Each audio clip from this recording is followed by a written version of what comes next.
Good morning class, good morning सबको, good morning. चलिए, तो पहले इतने सारे क्वेश्चन सामने आ चुके हैं, पहले क्वेश्चन पढ़ लेते हैं, उसके बाद हाँ जी good morning, good morning, Ram Ram. पता था अभी राम राम आएगा, तो राम राम, प्रणाम, अस्सलाम वालेकुम। अब तो सारे जो क्वेश्चन आए थे वो नीचे चले गए। अब हम कैसे पढ़े, क्या क्वेश्चन था? How are you? हम हमेशा सही रहते हैं। आप लोग कैसे हैं? आप लोग कैसे? आप लोग भी ठीक होंगे? हाँ बढ़िया है, बिल्कुल बढ़िया है। हाँ जी, बहुत जगह बारिश हो रही है, झारखंड, बिहार, उड़ीसा, हर जगह बारिश हो रही है, और यहाँ पे बारिश ही नहीं हो रही है। अच्छा, प्रणाम डॉक्टर साहब। नहीं, डॉक्टर साहब नहीं पढ़े। वैक्सीनेशन का जरूरत क्यों है? लास्ट क्लास में बताए तो थे वैक्सीनेशन का जरूरत क्यों है। हाँ जी, कई बार अश्विन बिना वैक्सीनेशन के भी मेमोरी सेल डेवलप हो जाता है। मैक्सिमम बीमारियों का जो आपका मेमोरी सेल है वो बिना वैक्सीनेशन के ही आपका डेवलप हो जाता है। चलिए, थैंक यू शशांक इतनी तारीफ करने के लिए। प्रोटीन पाउडर खाने से बताएंगे आनंद, प्रोटीन पाउडर के बारे में बताएंगे, उसके लिए वेट कर। Ashok, mainly white blood cell कहा जाता है, व्हाइट ब्लड कॉर्पसल नहीं होता है, मेनली उसे हम व्हाइट ब्लड सेल कहते हैं। तो पढ़े अब आगे, प्रोटीन पाउडर बताएंगे, वेट कीजिए, प्रोटीन जब टॉपिक पढ़ाएंगे उस टाइम हम बताएंगे। पढ़े? तो क्या पढ़ रहे थे, कहां तक लास्ट हमने पढ़ा था?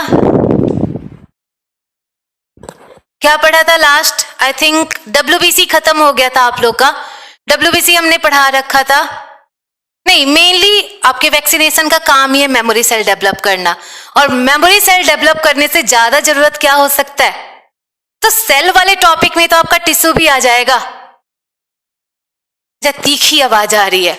चले, अब हम लोग क्या पढ़ रहे थे? आप लोग को WBC हम पढ़ा चुके थे, और WBC पढ़ा चुके थे, उसका काम क्या होता है? बस वहां से एक क्वेश्चन आप लोग का पूछना है। और क्या पूछना है? तो यहाँ से एक और क्वेश्चन आप लोग को बस पूछना था WBC से, और यहाँ से एक क्वेश्चन पूछा जाता है, एड्स का वायरस शरीर के कौन से पार्ट को डैमेज करता है? एड्स का वायरस शरीर के कौन से पार्ट को डैमेज करता है? तो ये क्वेश्चन कई बार पूछा जा चुका है कि एड्स का वायरस शरीर के कौन से पार्ट को डैमेज करता है। तो फिर लास्ट में हम आपको डाउट बताएंगे, जो भी डाउट होगा लास्ट में पूछेगा।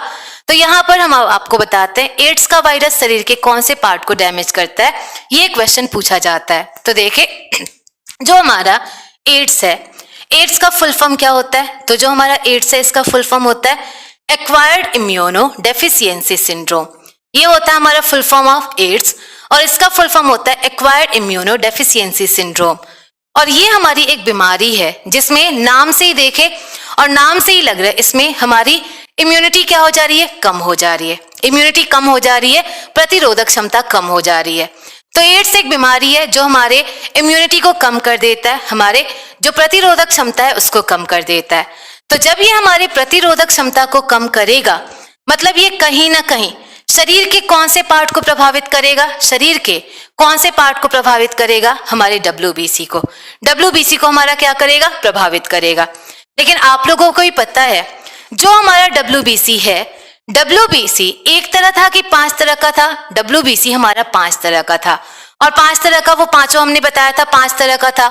तब आप लोग को ये बताना है कि जो हमारा WBC है, WBC का कौन सा पार्ट डैमेज होगा? ये क्वेश्चन पूछा जाता है कि कौन सा पार्ट डैमेज होगा। तो अब हम आपको बताते हैं कौन सा पार्ट डैमेज होगा।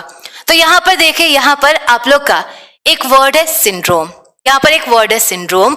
तो आप लोग को ये समझ नहीं आता होगा, कई जगह सिंड्रोम लिखा जाता है, कई जगह डिजीज लिखा जाता है। तो आप लोग से पूछा जाए डिजीज और सिंड्रोम में क्या अंतर होता है, बीमारी और सिंड्रोम में क्या अंतर होता है? तो चले जाने बीमारी और सिंड्रोम में क्या अंतर होता है, दोनों में क्या अंतर होगा। तो जो हमारा डिजीज है, डिजीज सिंपली जो बीमारी होते हैं, बीमारी के एक फिक्स सिम्टम्स होते हैं। फिक्स सिम्टम मतलब जैसे मान ले डायबिटीज, डायबिटीज का एक फिक्स सिम्टम होगा। हार्ट अटैक, हार्ट अटैक क्या होगा? एक फिक्स सिम्टम होगा। तो जो भी बीमारी होते हैं, बीमारी का एक फिक्स आपका सिम्टम होता है। लेकिन जो सिंड्रोम होते हैं, सिंड्रोम का मतलब क्या होता है? सिंड्रोम ऐसी बीमारियां जिनका कोई फिक्स सिम्टम ना हो, जिनका भी कोई फिक्स सिम्टम ना हो, ऐसी बीमारी को हम लोग क्या बोलते हैं? सिंड्रोम। तो आप लोग को पता चला सिंड्रोम क्या है? वो सारी बीमारी जिनका कोई फिक्स सिम्टम ना हो, ऐसी बीमारी को सिंड्रोम बोलते हैं। तो एड्स भी हमारा क्या है? एड्स भी एक सिंड्रोम है। और जब हमारा एड्स सिंड्रोम है, क्या एड्स का आपका कोई फिक्स सिम्टम होता होगा? एड्स का कोई फिक्स सिम्टम नहीं होता। तो देखिए एड्स में होता क्या है? एड्स में अगर हमें कोई भी बीमारी हो जाए, हार्ट अटैक का क्या सिम्टम्स है? आपका हार्ट में पेन होने लगना। तो चलिए देखें, आपका एड्स का कोई सिम्टम नहीं है। क्या होता है अगर कोई भी बीमारी हो जाए और ये आपका खत्म ही ना हो, इसी को हम लोग क्या बोलेंगे? आप लोग का सिंड्रोम, आप लोग का एड्स। जैसे क्या होता है, कई बार लोगों को बुखार हो जाता है और 6-6 महीने दवा खाने पर भी बुखार उनका खत्म नहीं होता, उसी को हम लोग एड्स बोलते हैं। तो आपको क्या पता चला एड्स में होता क्या है? एड्स में अगर कोई भी बीमारी हो जाए, कोई भी आप लोग का बीमारी हो जाए और वो बीमारी खत्म ही ना हो पाए, उसी को हम लोग क्या बोलते हैं? एड्स बोलते हैं। तो चलिए बताइए, अगर हमारा एड्स में कोई बीमारी खत्म नहीं हो रहा है, क्या हमारी बीमारी के लिए एंटीबॉडीज में बन पाते होंगे? आप लोग बता सकते हैं। जब एड्स में हमारी कोई बीमारी खत्म ही नहीं हो रही है, दवा खाने पर भी आप लोग का बीमारी नहीं खत्म हो रही है, तो आप लोग यहां से बता सकते हैं क्या एड्स में बीमारी का WBC बनता होगा? एड्स में बीमारी का WBC नहीं, बीमारी का एंटीबॉडी नहीं बन पाता। आप लोग खुद देखें, अगर हम लोग एक बार दवा खा रहे, एड्स अगर नहीं है, नॉर्मल कंडीशन में हम लोग दवा खा रहे, आप लोग का एंटीबॉडी क्या होगा? बन जाएगा। और एंटीबॉडी बना, आपका बीमारी खत्म हो जाएगा। लेकिन एड्स में क्या हो रहा है? एड्स में आप लोग कितनी बार भी दवा खा रहे, आपका बीमारी ही खत्म नहीं हो रहा है। इसका मतलब एड्स में हमारा एंटीबॉडी नहीं बन पाता। एड्स में हमारा एंटीबॉडी नहीं बनता, इसमें हमारा प्रतिरक्षी नहीं बनता। तो फाइनली बताइए, एंटीबॉडी कहां बनती थी? एंटीबॉडी बनती कहां पर थी? बताया गया था आप लोग को एंटीबॉडी कहां पर बनती थी? WBC के कौन से पार्ट में हमारी एंटीबॉडी बनती थी? तो आप लोग को बताया गया था कौन से पार्ट में? लिम्फोसाइट।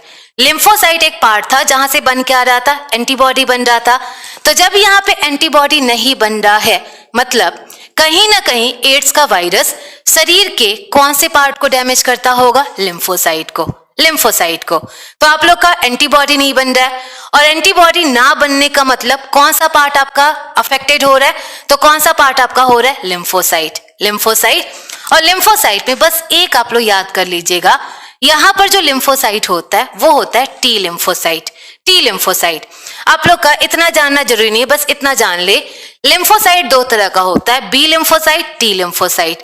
तो उसी में से एक होता है टी लिम्फोसाइट, और इसी टी लिम्फोसाइट से आपका मेनली एंटीबॉडी बनता है, और इसी को इन्फेक्ट हमारा कौन करेगा? एड्स का वायरस। तो आप लोग को इतना बस याद रखना है, जब भी पूछा जाए एड्स का वायरस शरीर के कौन से पार्ट को डैमेज करता है, एड्स का वायरस शरीर के कौन से पार्ट को डैमेज करता है? T lymphocyte.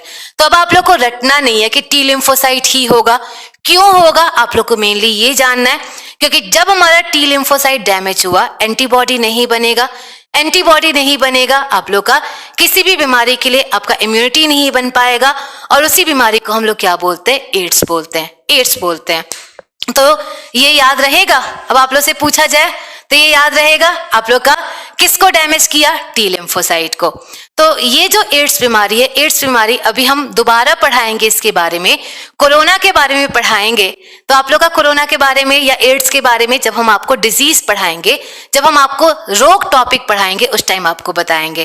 तो आप लोग को वो पूरी तरह से बताया जाएगा कि जब हम रोग बीमारी पढ़ेंगे उस टाइम आपको डिस्कस कर दिया जाएगा। तो ये हो गया हमारा एड्स का, कि एड्स हमारे कौन से पार्ट को डैमेज करता है। एड्स मेनली आप लोग का ये छूने से नहीं फैलता, ये मेनली सेक्सुअली ट्रांसमिट है। मतलब जब भी सेक्सुअली किसी से कांटेक्ट करे या किसी का ब्लड ले ले, उस टाइम हमें एड्स हो जाता है। और इसीलिए एड्स वाली बीमारी को हम लोग क्या नाम देते हैं? तो जो एड्स जैसी बीमारियां हैं, ऐसी बीमारी को हम लोग बोलते हैं STD। STD, और STD को फुल फॉर्म हम लोग बोलते हैं sexually transmitted disease. Sexually transmitted disease. तो जो भी बीमारी जो हमारी मेनली सेक्सुअली ट्रांसमिट होती है, मतलब सेक्सुअली कांटेक्ट से फैलती है, उसी को हम लोग क्या बोलते हैं? STD, आपका सेक्सुअली ट्रांसमिटेड डिजीज। तो लिम्फोसाइट का ही एक टाइप है टी लिम्फोसाइट, और इसी को हमारा एड्स का वायरस क्या करेगा? इन्फेक्ट करेगा। तो आप लोग इसको अब ये मत पूछिए बी और टी लिम्फोसाइट क्या होता है, ये आप लोग के लेवल से बहुत ऊंचा हो जाएगा, तो बस याद रखने के लिए याद रखिए टी लिम्फोसाइट। तो जब भी पूछे एड्स का वायरस शरीर के कौन से पार्ट को डैमेज किया, टी लिम्फोसाइट को, इतना काफी है आप लोग के लिए। नहीं, एड्स को टीबी नहीं बोल सकते, वो सब बीमारी बताएंगे, तो बीमारी के लिए वेट कीजिए, बीमारी टॉपिक में पढ़ाएंगे। अभी सिर्फ हमने ये बता दिया ये कौन से पार्ट को डैमेज करेगा, टी लिम्फोसाइट को। तो यहीं पर फाइनली हमारा WBC टॉपिक खत्म। और जब WBC टॉपिक खत्म तो हम लोग क्यों, HIV वायरस का नाम है, एड्स बीमारी है लेकिन HIV इसके वायरस का नाम है।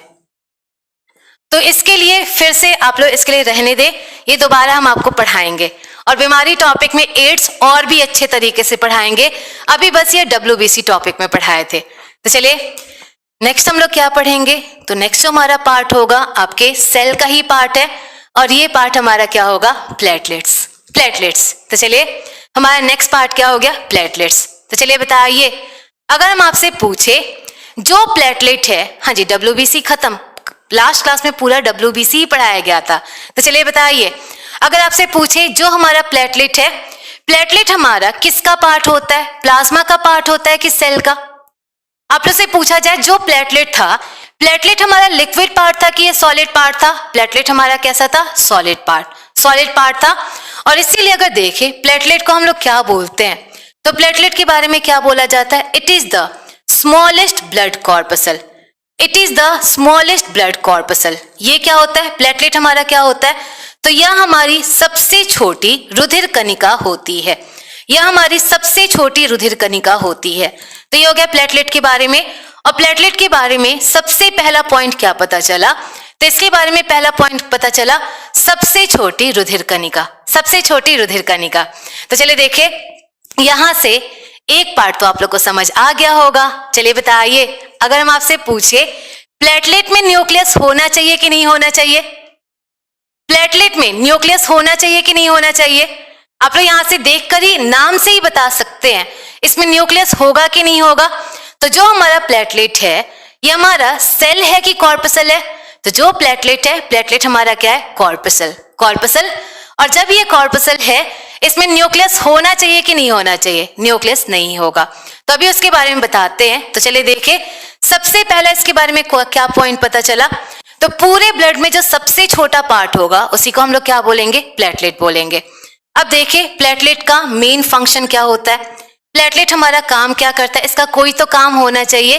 तो देखिए इसका मेन काम क्या, इसका मेन काम है helps in blood clotting, helps in blood clotting, रक्त को थक्का जमने में सहायता करना।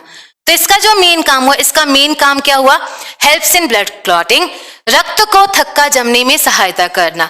तो जब भी हमारे हाथ पैर कटते हैं, हाथ पैर कटा उससे खून निकलेगा और वो खून क्या होता है, थोड़ी देर में रुक जाता है, वही क्या होता है, ब्लड क्लॉटिंग। और ब्लड क्लॉटिंग में मेन आपका रोल किसका होगा, तो मेन रोल होगा हमारा प्लेटलेट का। देखिए स्मॉलेस्ट ब्लड सेल पूछे या ब्लड कॉर्पसल, दोनों सेम ही है, हमने डिफ्रेंशिएट करके बता दिया। बट आप लोग से चाहे स्मॉलेस्ट ब्लड सेल पूछे चाहे स्मॉलेस्ट ब्लड कॉर्पसल, दोनों का आंसर क्या होगा, प्लेटलेट ही होगा।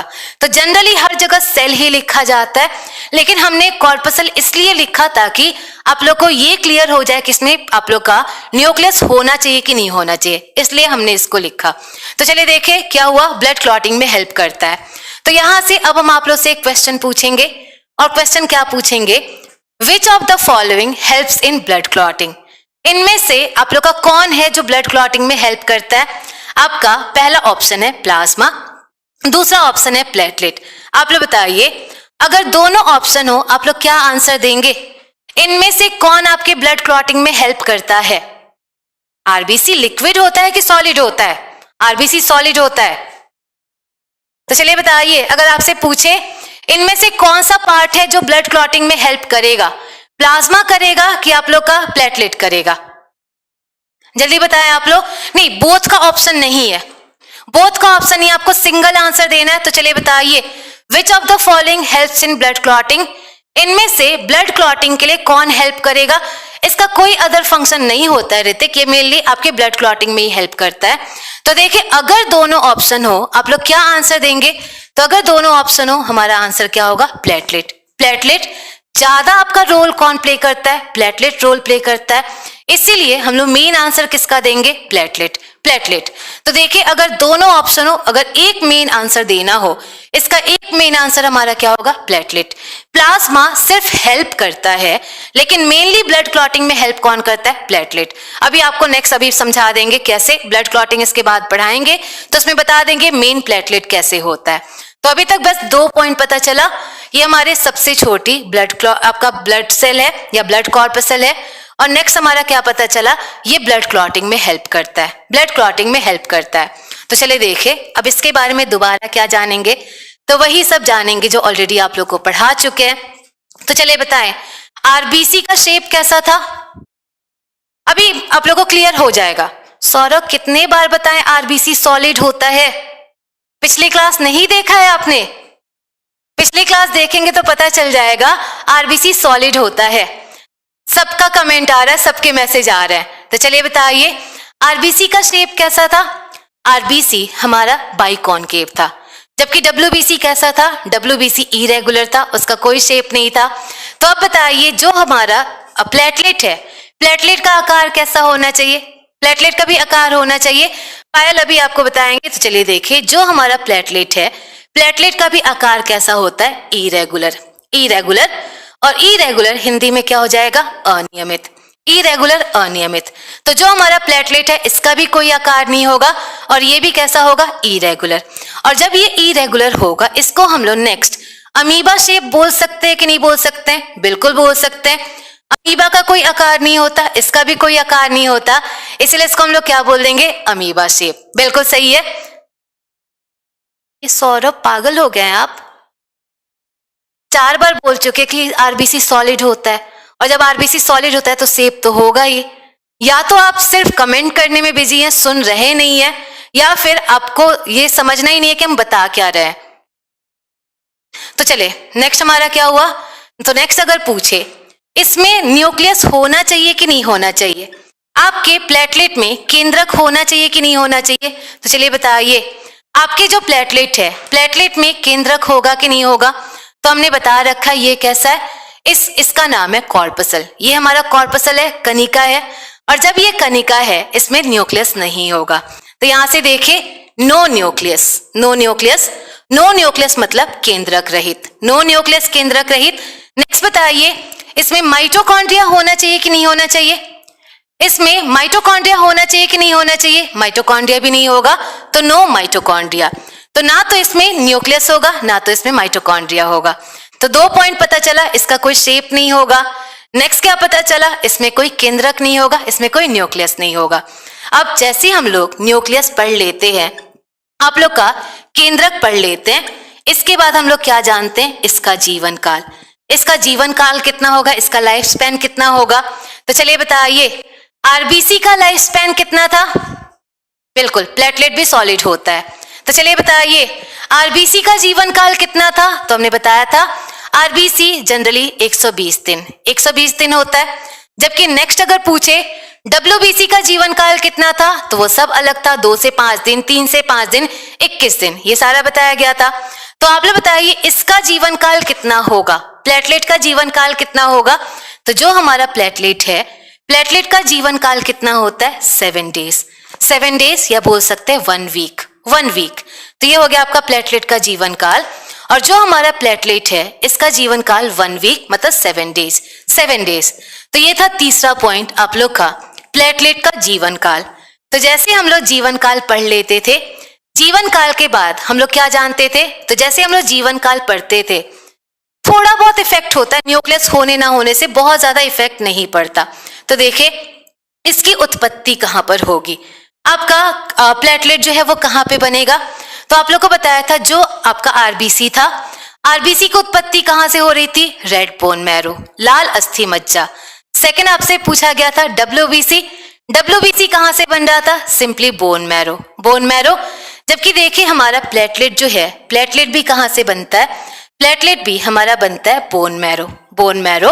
और बोन मैरो रेड और व्हाइट कुछ नहीं लिखेंगे, बस बोन मैरो लिखेंगे। और बोन मैरो मतलब कहां से बना, अस्थि मज्जा। तो ये भी हमारा कहां से बना, अस्थि मज्जा, अस्थि मज्जा से। तो आप लोग से सिंपल पूछे जितने भी हमारे ब्लड सेल हैं, ये सारे कहां से बनेंगे? तो सारे हमारे कहां से बनेंगे? Bone marrow. बस आरबीसी एक अलग बोन मैरो से बनता है, लेकिन ऑन एवरेज अगर बोले सारे कहां से बनते हैं? बोन मैरो से। तो चलिए देखें लास्ट जैसे हम लोग ओरिजिन पढ़ लेते हैं, ओरिजिन के बाद हम लोग लास्ट क्या पढ़ते हैं? इसका ग्रेवयार्ड कहां पर होगा, मतलब जो हमारा प्लेटलेट है, प्लेटलेट मरता कहां पर होगा? तो चलिए बताइए, आरबीसी कहां मरता था? आरबीसी हमने बताया था, आरबीसी आपका मरता था स्प्लीन में, प्लीहा में मरता था। ऐसे आपको बताया थे डब्ल्यूबीसी कहां मरता था? लीवर में मरता था। तो आप लोग बता सकते हैं स्प्लीन आपका जो प्लेटलेट है, प्लेटलेट कहां मरेगा? तो आप लोग बताएं आरबीसी में न्यूक्लियस नहीं है, केंद्रक नहीं है। आरबीसी कहां मर रहा था? स्प्लीन में मर रहा था। ऐसे देखे प्लेटलेट में भी न्यूक्लियस नहीं है, और जब प्लेटलेट में भी न्यूक्लियस नहीं है, याद रखने के लिए बता सकते हैं, तो जब प्लेटलेट में भी न्यूक्लियस नहीं है, आपका ये भी कहां मरेगा? तो ये भी सेम जगह ही मरेगा, और ये भी कहां मरेगा? प्लीहा में। ये भी हमारे स्प्लीन में ही मरेगा, ये भी हमारे प्लीहा में ही मरेगा। तो क्लियर हुआ आप लोग का? जो हमारा प्लेटलेट है, प्लेटलेट का भी शमशान घाट कहां हुआ? तो प्लेटलेट का भी शमशान घाट स्प्लीन में हुआ, प्लीहा में हुआ। तो फाइनली बताइए, आरबीसी और प्लेटलेट में क्या क्या समानता है? किसी को ब्लॉक नहीं किया गया है, सबका कमेंट आ रहा है। तो चलिए बताइए, आप लोग से पूछा जाए आरबीसी और आपके प्लेटलेट में क्या क्या समानता है? आरबीसी और प्लेटलेट में क्या क्या समानता होगा? आरबीसी में भी न्यूक्लियस नहीं होता, प्लेटलेट में भी न्यूक्लियस नहीं होता, पहला समानता। दूसरी समानता क्या हो जाएगी? तो दूसरी समानता इसका क्या हुई? आप लोग का आरबीसी भी स्प्लीन में मरता है, और आपका प्लेटलेट भी कहां पर मरता है? स्प्लीन में मरता है। दोनों आप लोग का यही हुआ। अब बताइए, डब्ल्यूबीसी और प्लेटलेट में क्या समानता है? डब्ल्यूबीसी और प्लेटलेट में क्या समानता है? तुम्हारा डब्ल्यूबीसी का भी कोई शेप नहीं था, प्लेटलेट का भी कोई शेप नहीं था।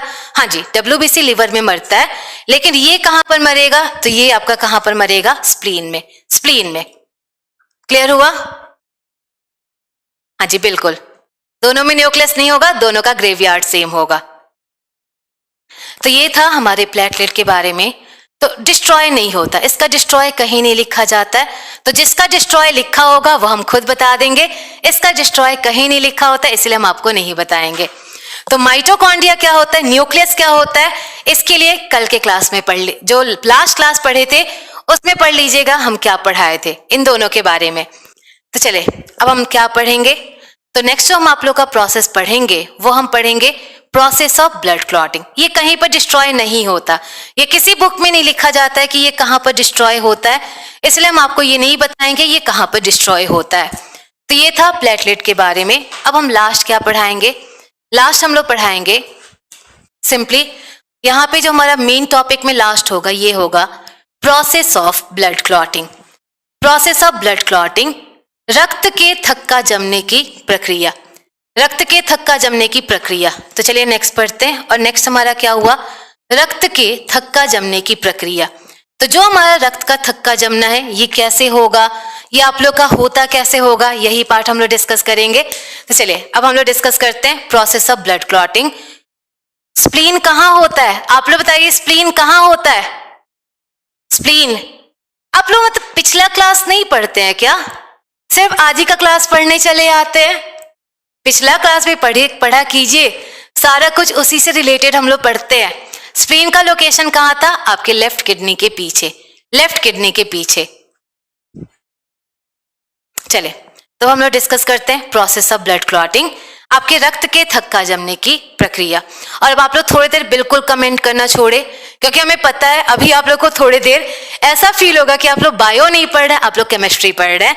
तो थोड़ी देर के लिए बिल्कुल आप लोग कमेंट करना छोड़े और इसे समझे। व्हाट इज प्रोसेस, आपका ब्लड क्लॉटिंग कैसे होता है, आपका रक्त का थक्का कैसे जमता है। तो चलिए एक क्वेश्चन का आंसर देंगे, उसके बाद बिल्कुल आप लोग शांत हो जाएंगे और क्या क्वेश्चन पूछा जाए। तो चलिए बताइए, आपके ब्लड क्लॉटिंग के लिए मोस्ट इंपॉर्टेंट किसकी जरूरत होती है? कल्याण आपका आंसर लास्ट में देंगे, हम वेट कीजिए, जो भी आपका अदर है वो सारा हम बाद में आंसर देंगे। तो चलिए बताइए, आप लोग से पूछा जाए ब्लड क्लॉटिंग के लिए मोस्ट इंपॉर्टेंट किसकी जरूरत होती है? बताइए ब्लड क्लॉटिंग के लिए मोस्ट इंपॉर्टेंट किसकी जरूरत होगी?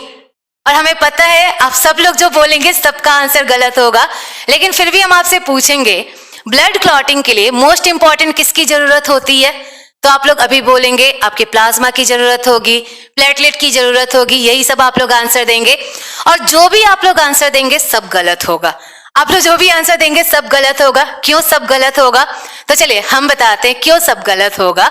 अच्छा ये बताएं आप लोग, ब्लड क्लॉटिंग के लिए मोस्ट इंपॉर्टेंट आपका प्लाज्मा चाहिए, बिल्कुल प्लेटलेट चाहिए, सब कुछ चाहिए, लेकिन आप लोग बताएं कि आपके ब्लड क्लॉटिंग के लिए चोट लगने की जरूरत नहीं है?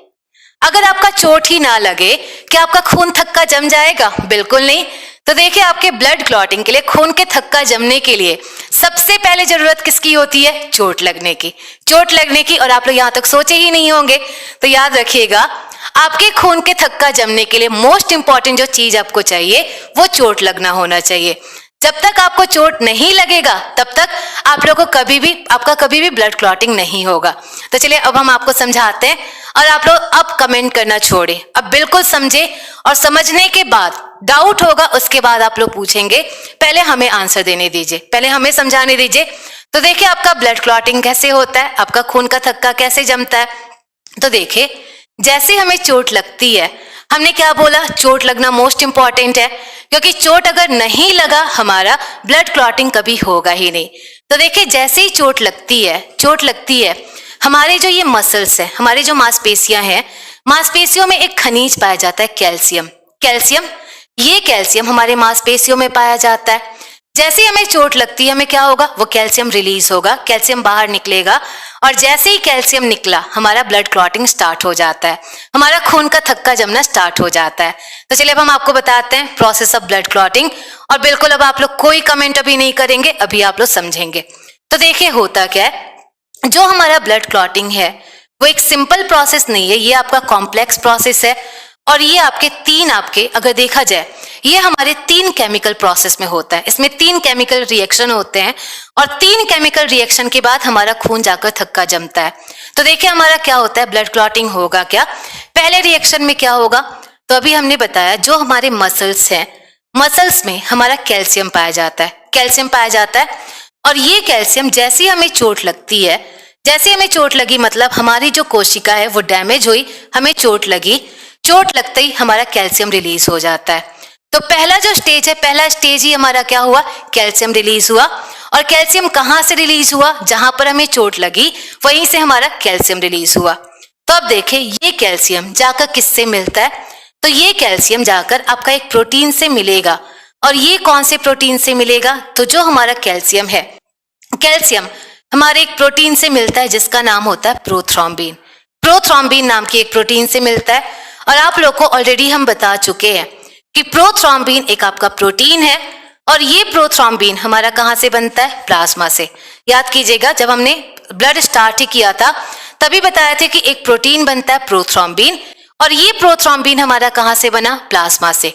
तो यहां पर जो प्रो वर्ड है, प्रो का मतलब होता है इनएक्टिव। तो ये जो प्रोटीन है, ये प्रोटीन हमारा कैसा है? इनएक्टिव है, बिल्कुल इनएक्टिव है।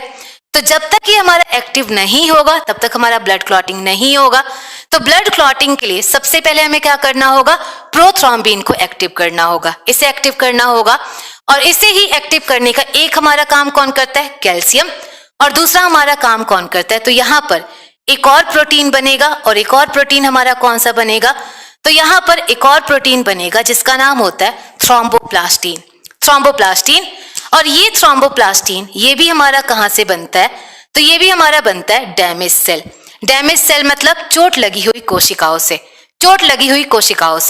तो फाइनली आप इस पूरे रिएक्शन को देखकर बता सकते हैं आपको चोट लगना जरूरी है कि नहीं है? चोट लगना बिल्कुल जरूरी है। अगर चोट ना लगे कैल्शियम भी रिलीज नहीं होगा, ये प्रोटीन भी रिलीज नहीं होगा, और जब ये दोनों आपका रिलीज नहीं होगा ये एक्टिवेट नहीं होगा। तो इस प्रोटीन को एक्टिवेट करने के लिए हमें मोस्ट इंपॉर्टेंट क्या है? चोट लगना जरूरी है। तो देखिए जैसे ही प्रोथ्रोम्बिन इन दोनों प्रोटीन से मिलता है क्या होगा? ये दोनों पार्ट मिलकर प्रोथ्रोम्बिन को एक्टिवेट करेंगे, और प्रोथ्रोम्बिन को एक्टिवेट करके ये कन्वर्ट किस में कर देते हैं? थ्रोम्बिन में। तो ये आपका प्रोथ्रोम्बिन इनएक्टिवेटेड स्टेज में था, ये एक्टिवेट हुआ, इसको एक्टिवेट किया थ्रोम्बोप्लास्टिन और कैल्शियम ने, और इसने क्या किया? प्रोथ्रोम्बिन को थ्रोम्बिन में कन्वर्ट कर दिया। तो देखिए अब आगे क्या होगा, इसके आगे क्या होना चाहिए, पहला रिएक्शन तो हो गया। अब जैसे ही पहला रिएक्शन हो गया, अब इसका बॉडी पे क्या असर पड़ना चाहिए, अब हम आपको ये बताएंगे। तो हमने जब हम ब्लड स्टार्ट किए थे तब आपको एक पार्ट के बारे में बताए थे, हिपेरिन। हिपेरिन आप लोग को बताया गया था कि जो हमारा हिपेरिन है, हिपेरिन आप लोग का एक एंटी क्लॉटिंग एजेंट है, और ये एंटी क्लॉटिंग एजेंट हमारा लीवर से बनता है। और ये क्या करता है, तो जब भी हमारे नसों में खून बह रहा होता है, नसों में खून को बहने से, नसों में खून को थक्का जमने से कौन रोकता है, हिपेरिन। तो हमने बताया था हिपेरिन होता क्या है, हिपेरिन हमारा एक एजेंट है जो हमारे नसों में खून को थक्का जमने से रोकता है। इसका हिंदी यही होगा, प्रोटीन का नाम यही होगा। तो ये बहुत अफसोस की बात है कि इसका सबका हिंदी यही होगा। प्रोथ्रोम्बिन को प्रोथ्रोम्बिन ही बोलेंगे, थ्रोम्बिन को थ्रोम्बिन ही बोलेंगे, तो इसका हिंदी यही होगा। तो चलिए अब क्या होगा, हमने क्या बताया, आपका ब्लड सिंपली नसों में खून को थक्का जमने से कौन रोका, तो नसों में खून को थक्का जमने से रोका हिपेरिन। अब बताइए, अब हमें जब हमें चोट लगी है, तो जब चोट लगी है हमें खून को क्या करना है, खून को हमें थक्का जमाना है। और जब खून को थक्का जमाना है उसके लिए हमें क्या करना होगा, हिपेरिन को डीएक्टिवेट करना होगा। अगर हमारा हिपेरिन डीएक्टिवेटेड हो, क्या हिपेरिन हमारे खून को थक्का जमने देगा, नहीं जमने देगा। तो इसके लिए हमें सबसे पहले क्या करना होगा, तो हमें हिपेरिन को डीएक्टिवेट करना होगा। और इसी हिपेरिन को डीएक्टिवेट करने का काम कौन करता है, थ्रोम्बिन। तो जैसे ही हमारा थ्रोम्बिन बना, थ्रोम्बिन का मेन काम क्या हुआ, तो थ्रोम्बिन का मेन काम हुआ आपके जो भी हिपेरिन है, हिपेरिन को क्या कर देना, निष्क्रिय कर देना, निष्क्रिय कर देना। तो क्या हुआ, पहले रिएक्शन में क्या हुआ, हमारे मसल्स से, हमारे मांसपेशियों से कैल्शियम बना। ये कैल्शियम प्लाज्मा में जाकर प्रोथ्रोम्बिन से मिला। प्रोथ्रोम्बिन इनएक्टिव स्टेज में था, वो दोबारा किससे मिला, आपका थ्रोम्बोप्लास्टिन से मिला।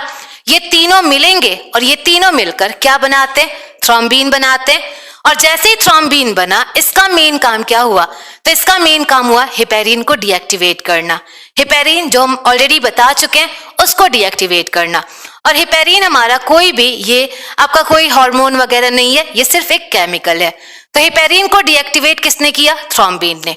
तो अब देखे, अब आपके बॉडी में सारे वो प्रोसेस, आपके सारे कंडीशन बन चुके हैं जिसमें खून थक्का जम सके, खून बाहर आ रहा है, हिपेरिन भी डीएक्टिवेट हो चुका है। तो देखिए नेक्स्ट आपके नेक्स्ट स्टेज में क्या होगा, तो नेक्स्ट स्टेज में क्या होगा, वो जो हमारा थ्रोम्बिन था, ये थ्रोम्बिन हमारा नेक्स्ट रिएक्शन में पार्टिसिपेट करेगा।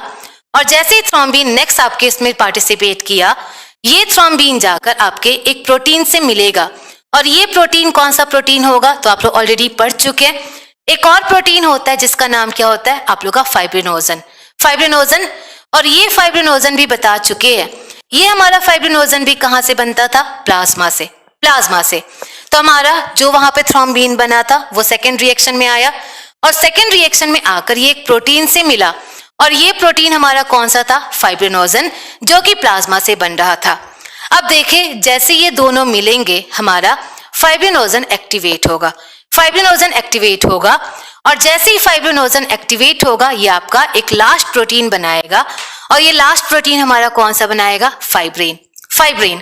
तो यहां से फाइब्रिनोजन थ्रोम्बिन से जुड़ा, फाइब्रिनोजन एक्टिवेट हुआ, और यहां पर आपका कौन सा आपका प्रोटीन बन गया, फाइब्रिन, फाइब्रिन बना। और फाइब्रिन बस आप लोग रिलेट कर सकते हैं, फाइब्रिन आपका रेशा होता है, रेशा, इसको बस ये रिलेट कर सकते हैं, ये एक तरह का रेशा होता है। और रेशा का मतलब क्या होगा, तो देखिए ये हमारा मान ले खून जो बाहर निकल रहा है, जो खून बाहर निकल रहा है उसमें प्लेटलेट भी तो होंगे।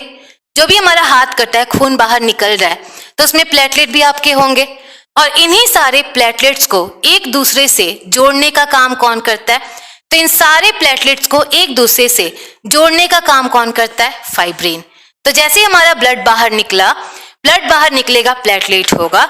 तो जैसे हमारा फाइब्रिन बना, फाइब्रिन क्या करेगा, सारे प्लेटलेट को एक साथ जोड़ने लगेगा। तो आप बताइए, जैसे ही सारा प्लेटलेट एक साथ जुड़ा, वो खून आपका बहता रहेगा कि वहीं पे रुक जाएगा, वहीं पे रुक जाएगा। और जैसे वहीं पर रुका, हमारा खून क्या होगा, थक्का जम जाएगा। तो देखिए लास्ट स्टेज में हमारा क्या होता है, तो लास्ट स्टेज में आप लोग का यही जो फाइब्रिन था, ये फाइब्रिन हमारे पूरे ब्लड में फैलेगा। हमारे पूरे ब्लड में मतलब मेनली ब्लड के कौन से पार्ट में फैलेगा, तो हमारे पूरे ब्लड के प्लेटलेट में फैलेगा। और जैसे ही हमारे प्लेटलेट में फैला, हमारा प्लेटलेट एक दूसरे से जुड़ेगा और जैसे ही जुड़ेगा आपका क्या बन जाएगा, ब्लड का क्लॉट बन जाएगा, आपका थक्का जम जाएगा, आपका क्लॉट बन जाएगा, थक्का जम जाएगा। तो चलिए देखें, ये हो गया हमारा blood clotting, process of blood clotting. और अभी भी ये खत्म नहीं हुआ, अभी भी इसमें बहुत कुछ बताना है। तो पहले हम आपसे क्वेश्चन पूछेंगे, उसके बाद दोबारा समझाएंगे, उसके बाद और भी इसमें कुछ बताना है, और क्या बताएंगे वो सब कुछ आपको अभी बताना है। तो चलिए, सबसे पहला अगर क्वेश्चन पूछा जाए, आपसे ये पूछा जाए, प्रोथ्रोम्बिन को थ्रोम्बिन में कौन सा प्रोटीन बदलता है? आप लोग बताइए, प्रोथ्रोम्बिन को थ्रोम्बिन में कौन सा प्रोटीन कन्वर्ट करता है? ये क्वेश्चन अगर आप लोग से पूछा जाए, प्रोथ्रोम्बिन को थ्रोम्बिन में कौन सा प्रोटीन आपका कन्वर्ट करता है, तो जब भी पूछे, और ये पूछा जा चुका है आपका सीपीओ में और सीजीएल में, दोनों जगह पूछा जा चुका है, प्रोथ्रोम्बिन को थ्रोम्बिन में कौन सा प्रोटीन कन्वर्ट करता है, तो जब भी पूछे प्रोथ्रोम्बिन को थ्रोम्बिन में कौन सा प्रोटीन कन्वर्ट करेगा, थ्रोम्बोप्लास्टिन, थ्रोम्बोप्लास्टिन। तो इसका आंसर आपका क्या हो गया, पहला आंसर आपको क्या मिल गया, थ्रोम्बोप्लास्टिन। सेकंड क्वेश्चन यहां से क्या पूछा जाता है, तो सेकंड क्वेश्चन पूछा जाता है, आपके ब्लड क्लॉटिंग में कौन से खनिज का रोल होगा? तो चलिए बताइए, ब्लड क्लॉटिंग में कौन से मिनरल का रोल होगा, कौन से खनिज का रोल होगा? तो देखिए, जो हमारा ब्लड क्लॉटिंग है, ब्लड क्लॉटिंग में कौन से खनिज का रोल होता है? तो कैल्शियम हमारा क्या है, कैल्शियम एक मिनरल है, ये हमारा खनिज है, और ये किस में रोल प्ले करता है, हमारे ब्लड क्लॉटिंग में रोल प्ले करता है। तो आप लोग से पूछे, ब्लड क्लॉटिंग में कौन से मिनरल का रोल होगा, ब्लड क्लॉटिंग में कौन से खनिज का रोल होगा?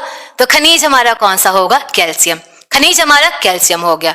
चलिए नेक्स्ट अगर पूछे, नेक्स्ट आप लोग से पूछा जाए, फाइब्रिनोजन को फाइब्रिन में कौन सा प्रोटीन कन्वर्ट करता है? फाइब्रिनोजन को फाइब्रिन में कौन सा प्रोटीन कन्वर्ट करता है? तो ये हमारा फाइब्रिनोजन है, फाइब्रिनोजन किस में कन्वर्ट हो रहा है, फाइब्रिन में, और फाइब्रिनोजन को फाइब्रिन में किसने कन्वर्ट किया, थ्रोम्बिन ने। तो थ्रोम्बिन, ये भी क्वेश्चन पूछा जा चुका है, फाइब्रिनोजन को फाइब्रिन में कौन कन्वर्ट करता है?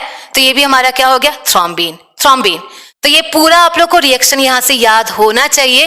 क्यों बोल रहे हैं रिएक्शन याद होना चाहिए? क्योंकि ये क्वेश्चन कई बार पूछा जा चुका है। इसमें लिखवाना का आपको यही नोट करना है और यहीं से समझना है कि ये पूरा आपका क्या होता है, आपके ब्लड क्लॉटिंग में रोल प्ले करता है। तो क्लियर हुआ, मिनरल कौन सा हुआ, खनिज कौन सा हुआ, कैल्शियम, आपका प्रोटीन यहाँ पे कौन सा हुआ, थ्रोम्बोप्लास्टिन, जबकि यहाँ पर प्रोटीन कौन सा हुआ, थ्रोम्बिन। तो हमारा पूरा क्या हुआ, पूरा रिएक्शन क्या हुआ, तो जब भी हमें चोट लगी, चोट लगने पे कैल्शियम रिलीज होगा, थ्रोम्बोप्लास्टिन रिलीज होगा, ये दोनों हमारे प्रोथ्रोम्बिन से मिलेंगे जो हमारे प्लाज्मा में बनते हैं, और ये दोनों मिलकर प्रोथ्रोम्बिन को किस में कन्वर्ट करेंगे, थ्रोम्बिन में।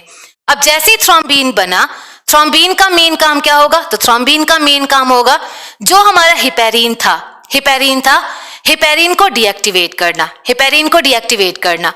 अब यही थ्रोम्बिन आया तो है, यही तो है हिपेरिन, हिपेरिन तो आया ही नहीं, हिपेरिन को डीएक्टिवेट कौन कर रहा था, हिपेरिन को डीएक्टिवेट हमारा कर रहा था थ्रोम्बिन। नेक्स्ट देखिए, नेक्स्ट हमारा क्या था, तो नेक्स्ट हमारा थ्रोम्बिन मिला फाइब्रिनोजन से, उसे एक्टिवेट किया और वो किस में कन्वर्ट कर दिया, फाइब्रिन में। फाइब्रिन का मतलब सिंपली क्या हुआ, रेशा हो गया, और रेशा मतलब पूरा हमारे जो भी ब्लड में प्लेटलेट था वो सारा हमारा क्या हुआ, फाइब्रिन से जुड़ा, रेशे से जुड़ा, और जैसे ही रेशे से जुड़ेगा हमारा ब्लड किस में कन्वर्ट हो जाएगा, क्लॉट में, आपके थक्के में कन्वर्ट हो जाएगा। तो यहां से अब कुछ याद रह सकता है, ब्लड क्लॉटिंग, ब्लड क्लॉटिंग आप लोग का थोड़ा बहुत याद रह सकता है। तो चलिए अब आप लोग बताएं यहां से, ब्लड क्लॉटिंग में मेन रोल किसका है, ब्लड क्लॉटिंग में मेन रोल किसका है, प्लाज्मा का कि प्लेटलेट का? वैसे दोनों का रोल है, बोथ का रोल है, लेकिन अगर एक आंसर पूछे ज्यादा रोल आपका किसका है, प्लाज्मा का कि प्लेटलेट का, तो ज्यादा रोल हमारा किसका होता है, प्लेटलेट का। ये सारा प्रोसेस क्यों हो रहा है, ताकि प्लेटलेट एक दूसरे से जुड़ सके, और जैसे ही प्लेटलेट एक दूसरे से जुड़ेंगे आपका ब्लड किस में कन्वर्ट हो जाएगा, क्लॉट में कन्वर्ट हो जाएगा। तो याद रखिएगा यहाँ पे ये सारा हमारा क्या हुआ, प्लेटलेट को जोड़ना है, इसीलिए आपका सिंपली जो थक्का जमता है, थक्का जमने में मेन रोल किसका हुआ, प्लेटलेट का। तो ये था हमारा पूरा प्रोसेस ऑफ ब्लड क्लॉटिंग। तो आप लोग को क्या लग रहा है, ब्लड क्लॉटिंग खत्म हो गया? शुगर में ब्लड क्लॉटिंग क्यों होता है ये तब पढ़ाएंगे जब डायबिटीज पढ़ाएंगे। शुगर बीमारी पढ़ाएंगे तभी बताएंगे, क्योंकि अभी पढ़ाने से कुछ समझ आएगा भी नहीं। तो चलिए देखें अभी इसमें क्या बाकी है, अभी बहुत कुछ बाकी है। और क्या बाकी है, क्या बाकी है, तो चलिए देखें क्या क्या बाकी है। तो आप लोगों ने कभी कैटलिस्ट का नाम सुना है? आप लोगों ने कभी कैटलिस्ट का नाम, अच्छा ब्लड क्लॉटिंग क्यों होता है? अच्छा ये बताएं, अगर आपका चोट लग जाए, चोट लगे, खून बहता रहना चाहिए कि खून को रुक जाना चाहिए? खून को रुकना चाहिए। और खून को रुकने के लिए हमारा ब्लड क्लॉटिंग होना चाहिए कि नहीं होना चाहिए? ब्लड क्लॉटिंग होना चाहिए। तो चलिए देखें जो हमारा कैटलिस्ट है, कैटलिस्ट आप लोगों ने एक वर्ड सुना होगा, व्हाट इज कैटलिस्ट? कैटलिस्ट क्या होते हैं? तो कैटलिस्ट हम बोलते हैं सिंपली जो भी हमारे रेट ऑफ रिएक्शन, अगर कोई भी रिएक्शन हो रहा है उसके रेट ऑफ रिएक्शन को बढ़ा दे, उसी केमिकल्स को हम लोग क्या बोलते हैं? कैटलिस्ट। तो जो भी हमारे रेट ऑफ रिएक्शन, जो भी किसी भी रिएक्शन के केमिकल रेट ऑफ रिएक्शन को बढ़ा दे, उसी को हम लोग कैटलिस्ट बोलते हैं। तो हमारे शरीर में कोई ना कोई रिएक्शन होता है कि नहीं होता है? हमारे शरीर में भी रिएक्शन होता है। और जब हमारे शरीर में रिएक्शन होता है, इसमें भी तो कोई ना कोई कैटलिस्ट होना चाहिए, इसमें भी तो उत्प्रेरक होना चाहिए। तो देखे जो हमारे शरीर के अंदर उत्प्रेरक होते हैं, इस उत्प्रेरक को हम लोग क्या बोलते हैं? Biological catalyst. बायोलॉजिकल कैटलिस्ट मतलब जो हमारे शरीर के अंदर रेट ऑफ रिएक्शन को बढ़ा दे, ऐसे हम इसको क्या बोलेंगे? आप लोग का बायोलॉजिकल कैटलिस्ट। और बायोलॉजिकल कैटलिस्ट इसको हिंदी में हम लोग बोल देंगे जैविक उत्प्रेरक। जैविक उत्प्रेरक, तो इसका मेन काम क्या है? तो जो भी शरीर के अंदर रेट ऑफ रिएक्शन को बढ़ाए उसको हम लोग बोलेंगे बायोलॉजिकल कैटलिस्ट। और जो बायोलॉजिकल कैटलिस्ट है इसको एक वर्ड में हम लोग क्या बोलते हैं? तो इसको हम लोग एक वर्ड में बोलते हैं एंजाइम। Enzyme vicar. तो आप लोग बताइए, अगर पूछा जाए व्हाट इज एंजाइम, एंजाइम हमारा क्या होगा? व्हाट इज एंजाइम, हमारा एंजाइम क्या होगा? तो जो भी हमारे रेट ऑफ रिएक्शन को बढ़ा दे उसी को हम लोग क्या बोलते हैं? एंजाइम बोलते हैं।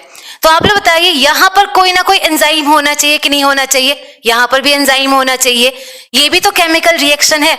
और जब ये केमिकल रिएक्शन है, यहाँ पर भी क्या होंगे? एंजाइम होंगे। और क्या क्या एंजाइम होंगे? तो चलिए हम आपको बताते हैं यहाँ पर कौन कौन से एंजाइम आपके होने चाहिए। तो सबसे पहले इस यहाँ पर मेनली कोई एंजाइम नहीं होता, लेकिन यहाँ पर एंजाइम होता है। और यहाँ पर कौन सा एंजाइम होता है?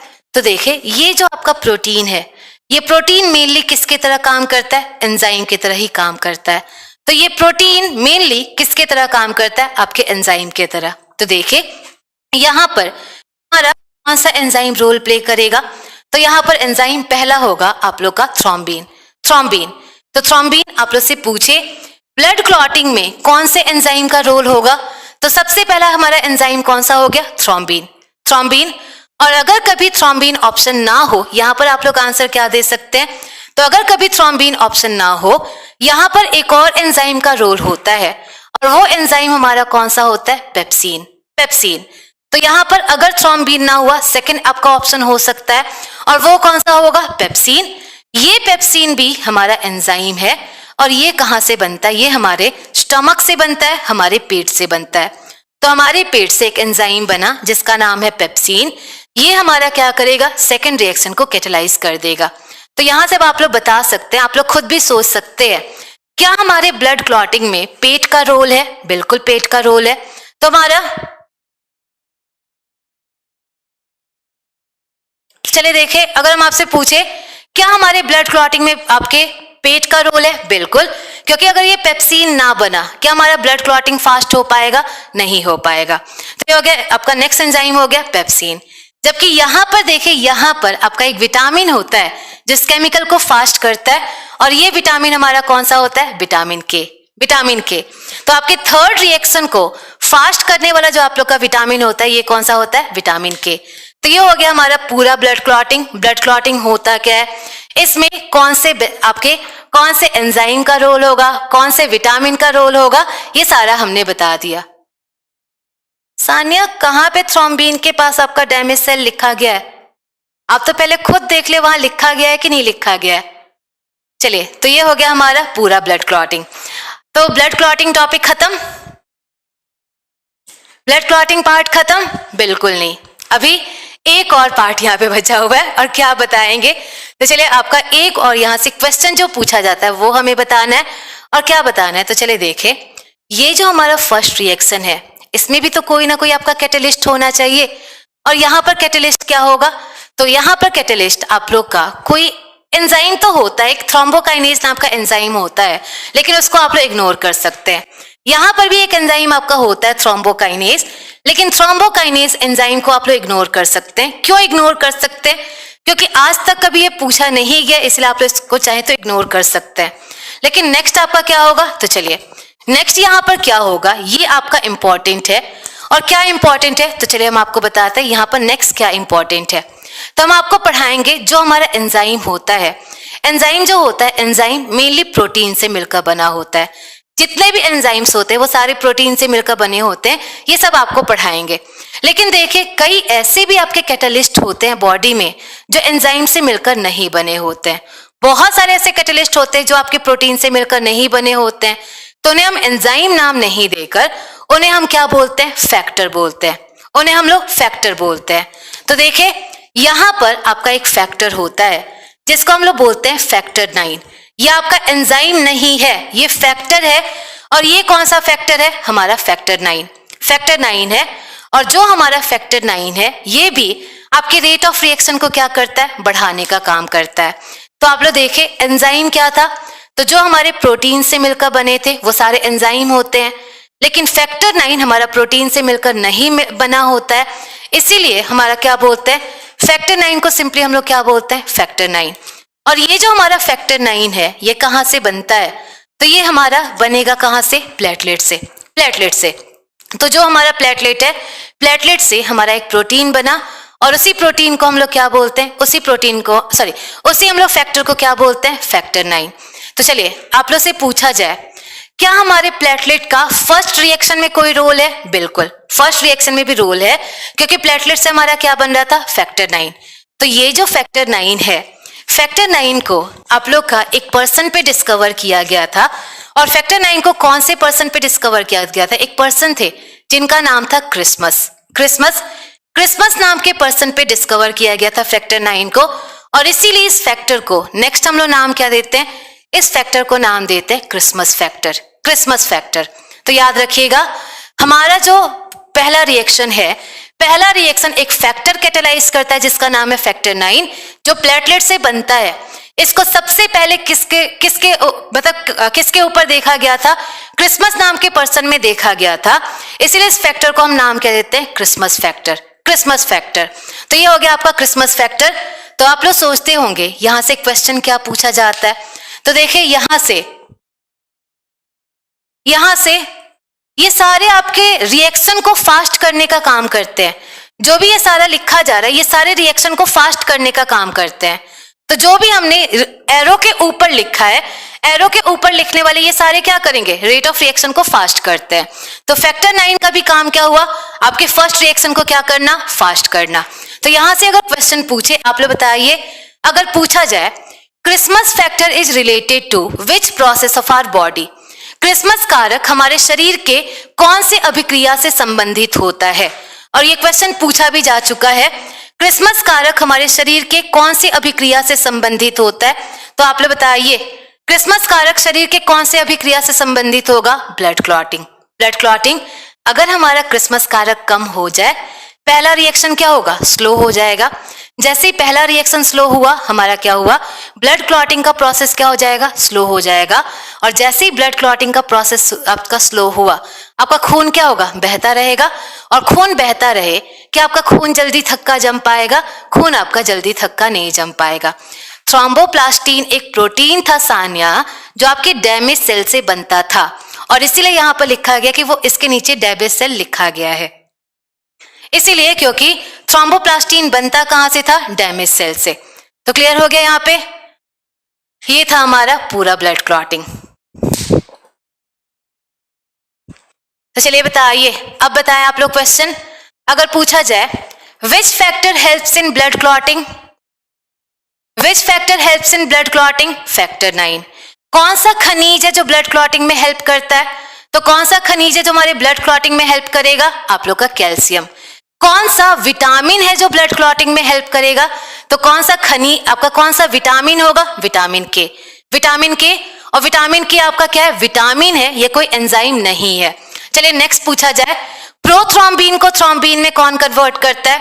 तो प्रोथ्रोम्बिन को थ्रोम्बिन में कौन कन्वर्ट करा था? Thromboplastin, thromboplastin. जबकि लास्ट क्या था? फाइब्रिनोजन को फाइब्रिन में कौन कन्वर्ट कर रहा था? तो फाइब्रिनोजन को फाइब्रिन में कौन कन्वर्ट कर रहा था? आपका थ्रोम्बिन। तो ये हो गया हमारा पूरा ब्लड क्लॉटिंग। और उम्मीद की जाती है कि आप लोग को नेक्स्ट क्लास तक ये कुछ याद रहेगा। Factor is related to, obvious सी बात है, ब्लड क्लॉटिंग पढ़ रहे हैं तो किससे रिलेटेड आपका होगा? ब्लड क्लॉटिंग से। मानो क्या क्वेश्चन पूछा है आप बाद में पूछ लीजिएगा। तो चलिए अब हम क्या बताएं, तो यहाँ पे एक दो क्वेश्चन बताएंगे, फाइनली आप लोग का ये टॉपिक खत्म हो जाएगा। तो चलिए बताइए, what is the difference between clotting and coagulation? Clotting और कोगुलेशन में क्या अंतर होता है? आपका क्लॉटिंग का मतलब हो गया थक्का जमना, और आपके कोगुलेशन का मतलब क्या होता है? स्कंदन। तो आप लोग से पूछा जाए what is the difference between clotting and coagulation, clotting और कोगुलेशन में अंतर क्या होता है? तो चलिए देखें इन दोनों में अंतर क्या होगा। तो जो हमारा क्लॉटिंग होता है, क्लॉटिंग हमारा क्या हुआ? तो जब ये सारा प्रोसेस कहां पर हो? Inside the body. ये सारा प्रोसेस हमारा इनसाइड द बॉडी हो, शरीर के अंदर हो, इसे हम लोग क्या बोलते हैं? क्लॉटिंग। तो जो भी ये हमारा सारा प्रोसेस हुआ था, अगर ये सारा प्रोसेस शरीर के अंदर हुआ, यही क्या हो गया? क्लॉटिंग। लेकिन देखिए अगर ये सारा प्रोसेस कहां पर हुआ? आउटसाइड द बॉडी, शरीर के बाहर। तो अगर ये सारा प्रोसेस शरीर के बाहर हुआ, इसे हम लोग क्या बोलेंगे? कोगुलेशन। कोगुलेशन आप लोग का स्कंदन, स्कंदन। तो ये हो गया आपका शरीर के अंदर हुआ, ये हो गया हमारा क्लॉटिंग। जबकि शरीर के बाहर हुआ, ये क्या हो गया? हमारा कोगुलेशन। जैसे कई बार ये होता है, आपको चोट लगता है और चोट लगा, खून आपका गिरा, वो खून जमीन पर जाकर आपका थक्का जम गया। तो जब खून जमीन पर जाकर थक्का जमेगा, वो हमारा क्लॉटिंग होता है कि कोगुलेशन होता है? कोगुलेशन होता है। तो जब भी जमीन के ऊपर आपका खून थक्का जमा, कोगुलेशन। लेकिन अगर शरीर के अंदर आपका खून थक्का जम जाए, उसी को हम लोग क्या बोलते हैं? क्लॉटिंग, क्लॉटिंग बोलते हैं। तो चलिए अब आप लोग देखे होंगे कई बार आप लोग जाते हैं, चलते चलते आप लोग को चोट लग जाती है, और जब चोट जमीन के नीचे, जमीन के ऊपर खून का जम जाना, ये हमारा क्या हो गया? Coagulation, coagulation. तो चलिए देखें अब हम आपको यहाँ से क्या बताना चाह रहे हैं, क्या बताने के लिए ये सारा बताया गया है। तो यहाँ से क्या बताएंगे, तो आप लोग देखते होंगे कई बार आप लोग को चोट लगती है, और चोट लगती है तो खून बाहर नहीं निकलता, आपके शरीर के अंदर ही आपका खून थक्का जम जाता है। ऐसा कई बार होता है, आप लोग चलते चलते जा रहे हैं और चलते चलते जाकर दीवार से लड़े, और दीवार से जैसे लड़े यहाँ पर आपका खून थक्का जम गया। कभी तो हुआ होगा घुटने पे लग जाए या दरवाजे के अंदर आपकी उंगली दब जाए तो उसमें खून थक्का जम जाता है। तो आप लोगों से ये पूछा जाए, अगर हमारा खून जो है वो शरीर के अंदर थक्का जम जा रहा है, उसको सही करने के लिए हम लोग क्या करते हैं? उसको सही करने के लिए हम क्या करते हैं? अगर हमारा खून शरीर के अंदर थक्का जम जाए, उसको हम लोग सही करने के लिए क्या इलाज करते हैं, आप लोगों से पूछेंगे। तो चलिए अभी उसको होल्ड पे रखे, तब तक आप लोग उसको समझे, तो हम आपको नेक्स्ट क्या क्वेश्चन, ये सारा हम बता क्यों रहे हैं, तो यहाँ से हम क्यों बता रहे हैं। तो चलिए देखे आप लोग से यहाँ पे क्वेश्चन पूछा जाता है, आप लोग देखते होंगे जब हम लोग ब्लड बैंक में ब्लड डोनेट करते हैं, तो आपका जब भी हम ब्लड बैंक में ब्लड डोनेट करते हैं, आपका ब्लड देने में 10 से 15 मिनट लग जाता है। जबकि अगर नॉर्मल देखे, नॉर्मल हमारा ब्लड क्लॉटिंग का टाइम कितना होता है? नॉर्मल हमारा ब्लड क्लॉटिंग का टाइम होता है 2 से 5 मिनट। अगर हमें छोटी सी चोट लग रही है, छोटी सी चोट को सही करने के लिए 2 से 5 मिनट में हमारा खून थक्का जम जाता है। लेकिन जब भी हम लोग ब्लड बैंक में ब्लड डोनेट करते हैं, वहां पर ब्लड देने में कम से कम आपके 5 से 10 मिनट तो आराम से लग जाते हैं। तो आप यहाँ से सोच सकते हैं, जब हम लोग ब्लड बैंक में ब्लड डोनेट करते हैं, वहां पर खून थक्का क्यों नहीं जमता? जो थैले में हमारा खून होता है, थैले में हमारा खून थक्का क्यों नहीं जमता? ये अगर क्वेश्चन पूछा जाए तो कई लोग ये बोलते हैं कि उसमें कैल्शियम नहीं होता। ऐसे कैसे नहीं होगा कैल्शियम? जब इंजेक्शन लगाया जा रहा है, हमारा मसल तो डैमेज हो रहा है, हमारा कैल्शियम तो ब्लड में पहुंच ही रहा है। ऐसे ही आप लोग बोलेंगे उसमें ऑक्सीजन नहीं होता, उसमें कहीं पर भी ये नहीं लिखा रहता है कि वो जो थैला है वो आपका वैक्यूम है। तो आप लोग ये सोचेंगे 10 से 15 मिनट तक आपका खून उसमें थक्का क्यों नहीं जमा?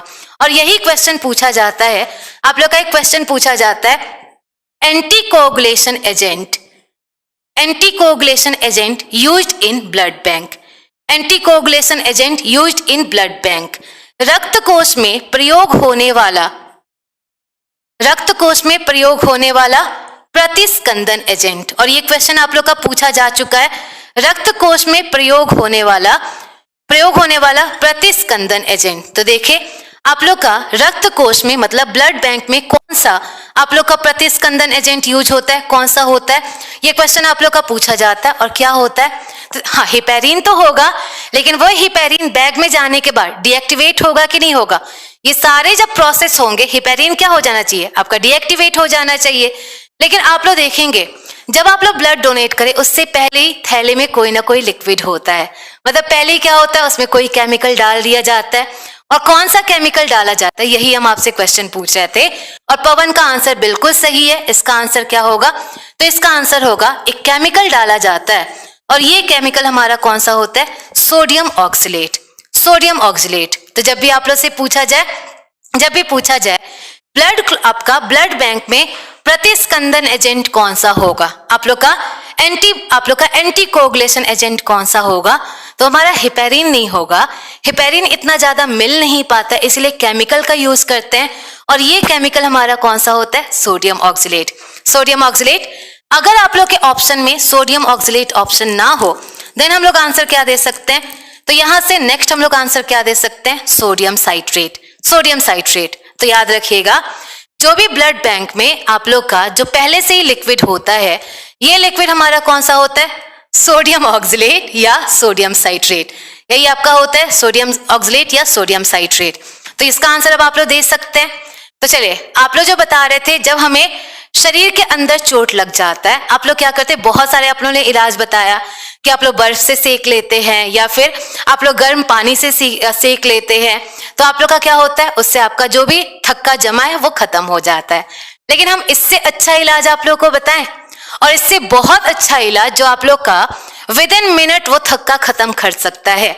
लेकिन हम जब बताएंगे, पहले हम बता दे रहे it is only for external, ये सिर्फ इंटरनल के लिए, एक्सटर्नल पे इससे प्रयोग ना करें।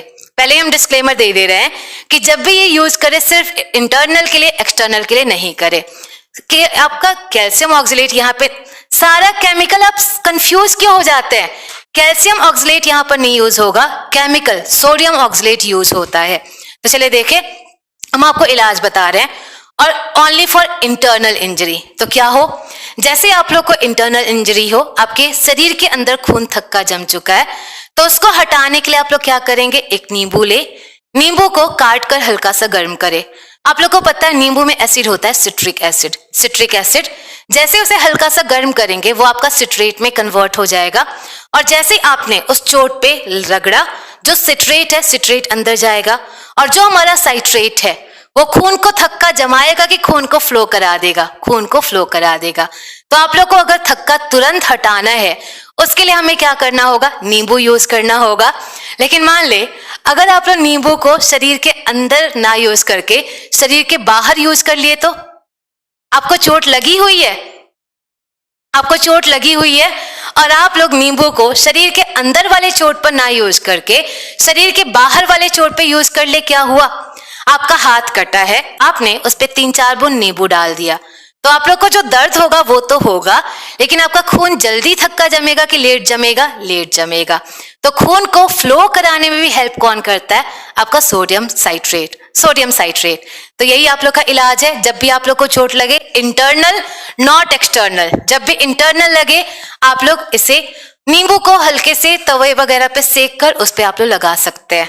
हाँ जी, जलन तो होगी, लेकिन जलन के साथ साथ आप लोगों का ब्लड भी जल्दी थक्का नहीं जमेगा। तो इसका आंसर आप लोग दे सकते हैं। चलिए अब हम नेक्स्ट क्वेश्चन इसी से बताएंगे।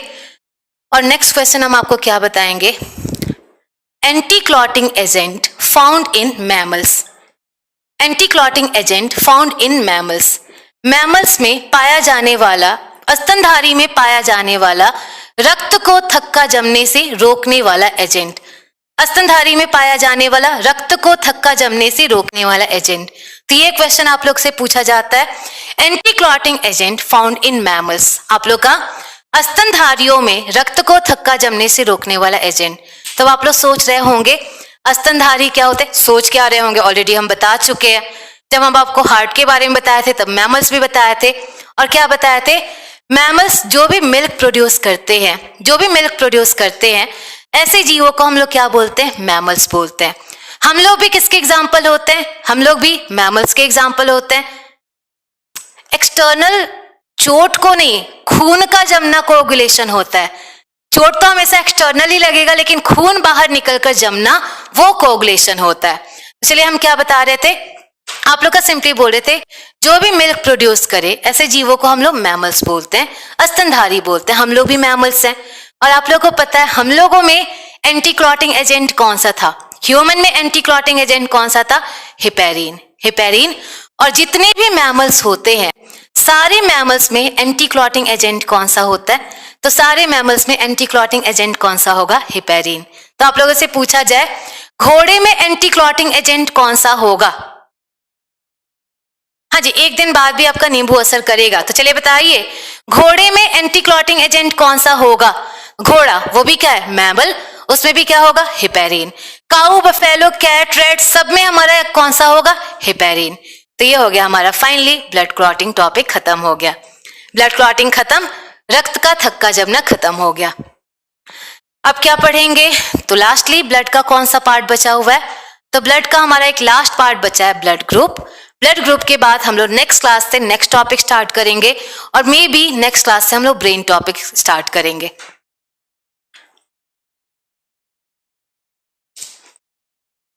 तो चलिए नेक्स्ट हम लोग क्या पढ़ेंगे? लास्ट हमारे ब्लड का टॉपिक क्या बचा हुआ है? तो लास्ट टॉपिक बचा है आप लोग का ब्लड ग्रुप।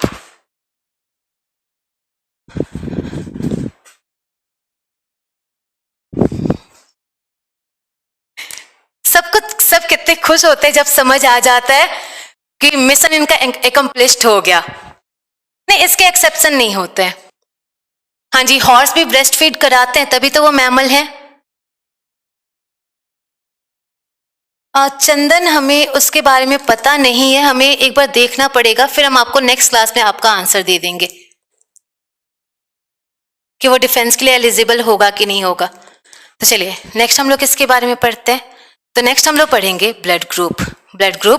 और ब्लड ग्रुप आप तो बात करने में रक्त ग्रुप लिख दिए, रक्त समूह को।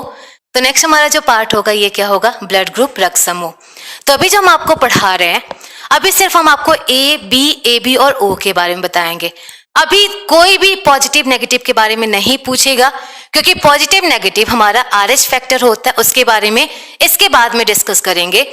तो अभी कोई भी आप लोग का पॉजिटिव नेगेटिव नहीं पूछेगा, सिर्फ और सिर्फ अभी हम लोग किसके बारे में पढ़ रहे हैं? ए बी और ओ के बारे में, इनके बारे में हम लोग पढ़ रहे हैं। तो चलिए देखें ब्लड ग्रुप। और ब्लड ग्रुप आप लोग से सबसे पहले पूछे who discovered blood group? Blood group को किसने डिस्कवर किया था? तो जो हमारा ब्लड ग्रुप है, ब्लड ग्रुप को डिस्कवर किया था कार्ल लैंडस्टीनर ने। तो आपके कार्ल लैंडस्टीनर नाम के साइंटिस्ट थे और इन्होंने ही, कार्ल लैंडस्टीनर नाम के साइंटिस्ट ने ही आपके ब्लड ग्रुप को डिस्कवर किया था। तो सबसे पहला आप लोग का हो गया हु डिस्कवर्ड ब्लड ग्रुप? तो it was discovered by Landsteiner ने इसको डिस्कवर किया था। और देखिए जो हमारा लैंडस्टीनर है, इन्होंने ब्लड ग्रुप के बारे में क्या बताया था? तो इन्होंने ब्लड ग्रुप के बारे में सिर्फ इतना बताया था कि 4 ब्लड ग्रुप होते हैं और 4 ब्लड ग्रुप हमारे कौन कौन से होते हैं? ए होता है, बी होता है, ए बी होता है और चौथा कौन सा होता है? ओ होता है। और इन चारों को मिलाकर इन्होंने क्या बोल दिया कि जो हमारे ब्लड ग्रुप का सिस्टम होगा, जो इन्होंने सिस्टम बोला था, ये सिस्टम हमारा कौन सा था? ABO system. और एबीओ सिस्टम के अकॉर्डिंग देखें, एक हो जाएगा ए ब्लड ग्रुप, दूसरा बी हो जाएगा, तीसरा ए बी हो जाएगा और चौथा हमारा कौन सा हो जाएगा? ओ ब्लड ग्रुप हो जाएगा। तो इसीलिए इन्होंने जो ब्लड ग्रुप का सिस्टम था उसको नाम क्या दे दिया था? ABO system. तो देखिए जो हमारा ब्लड ग्रुप है, यहीं से आप लोग को पता चला ब्लड ग्रुप का मेनली आपका 4 ब्लड ग्रुप होते हैं। और 4 ब्लड ग्रुप हमारे कौन कौन से होते हैं? तो ये होता है ए बी और ओ। ये हमारे 4 ब्लड ग्रुप होते हैं, ए बी और ओ। तो देखिए ये जो हमारे 4 ब्लड ग्रुप हैं, ये 4 ब्लड ग्रुप क्यों अलग अलग होते हैं? क्यों किसी में ए पाया जाता है, किसी में बी पाया जाता है? इसके पीछे कोई तो लॉजिक होना चाहिए। तो आप लोग बताएं, क्या जो अलग अलग ब्लड ग्रुप वाले लोग हैं, जैसे मान ले जो लोग ए वाले हैं, उनमें प्लाज्मा अलग होगा, सेल अलग होगा? ऐसा नहीं है। जो हमारे ए ब्लड ग्रुप हैं उनमें भी प्लाज्मा 55% होगा, जो बी वाले हैं उनमें भी प्लाज्मा क्या होगा 55% होगा।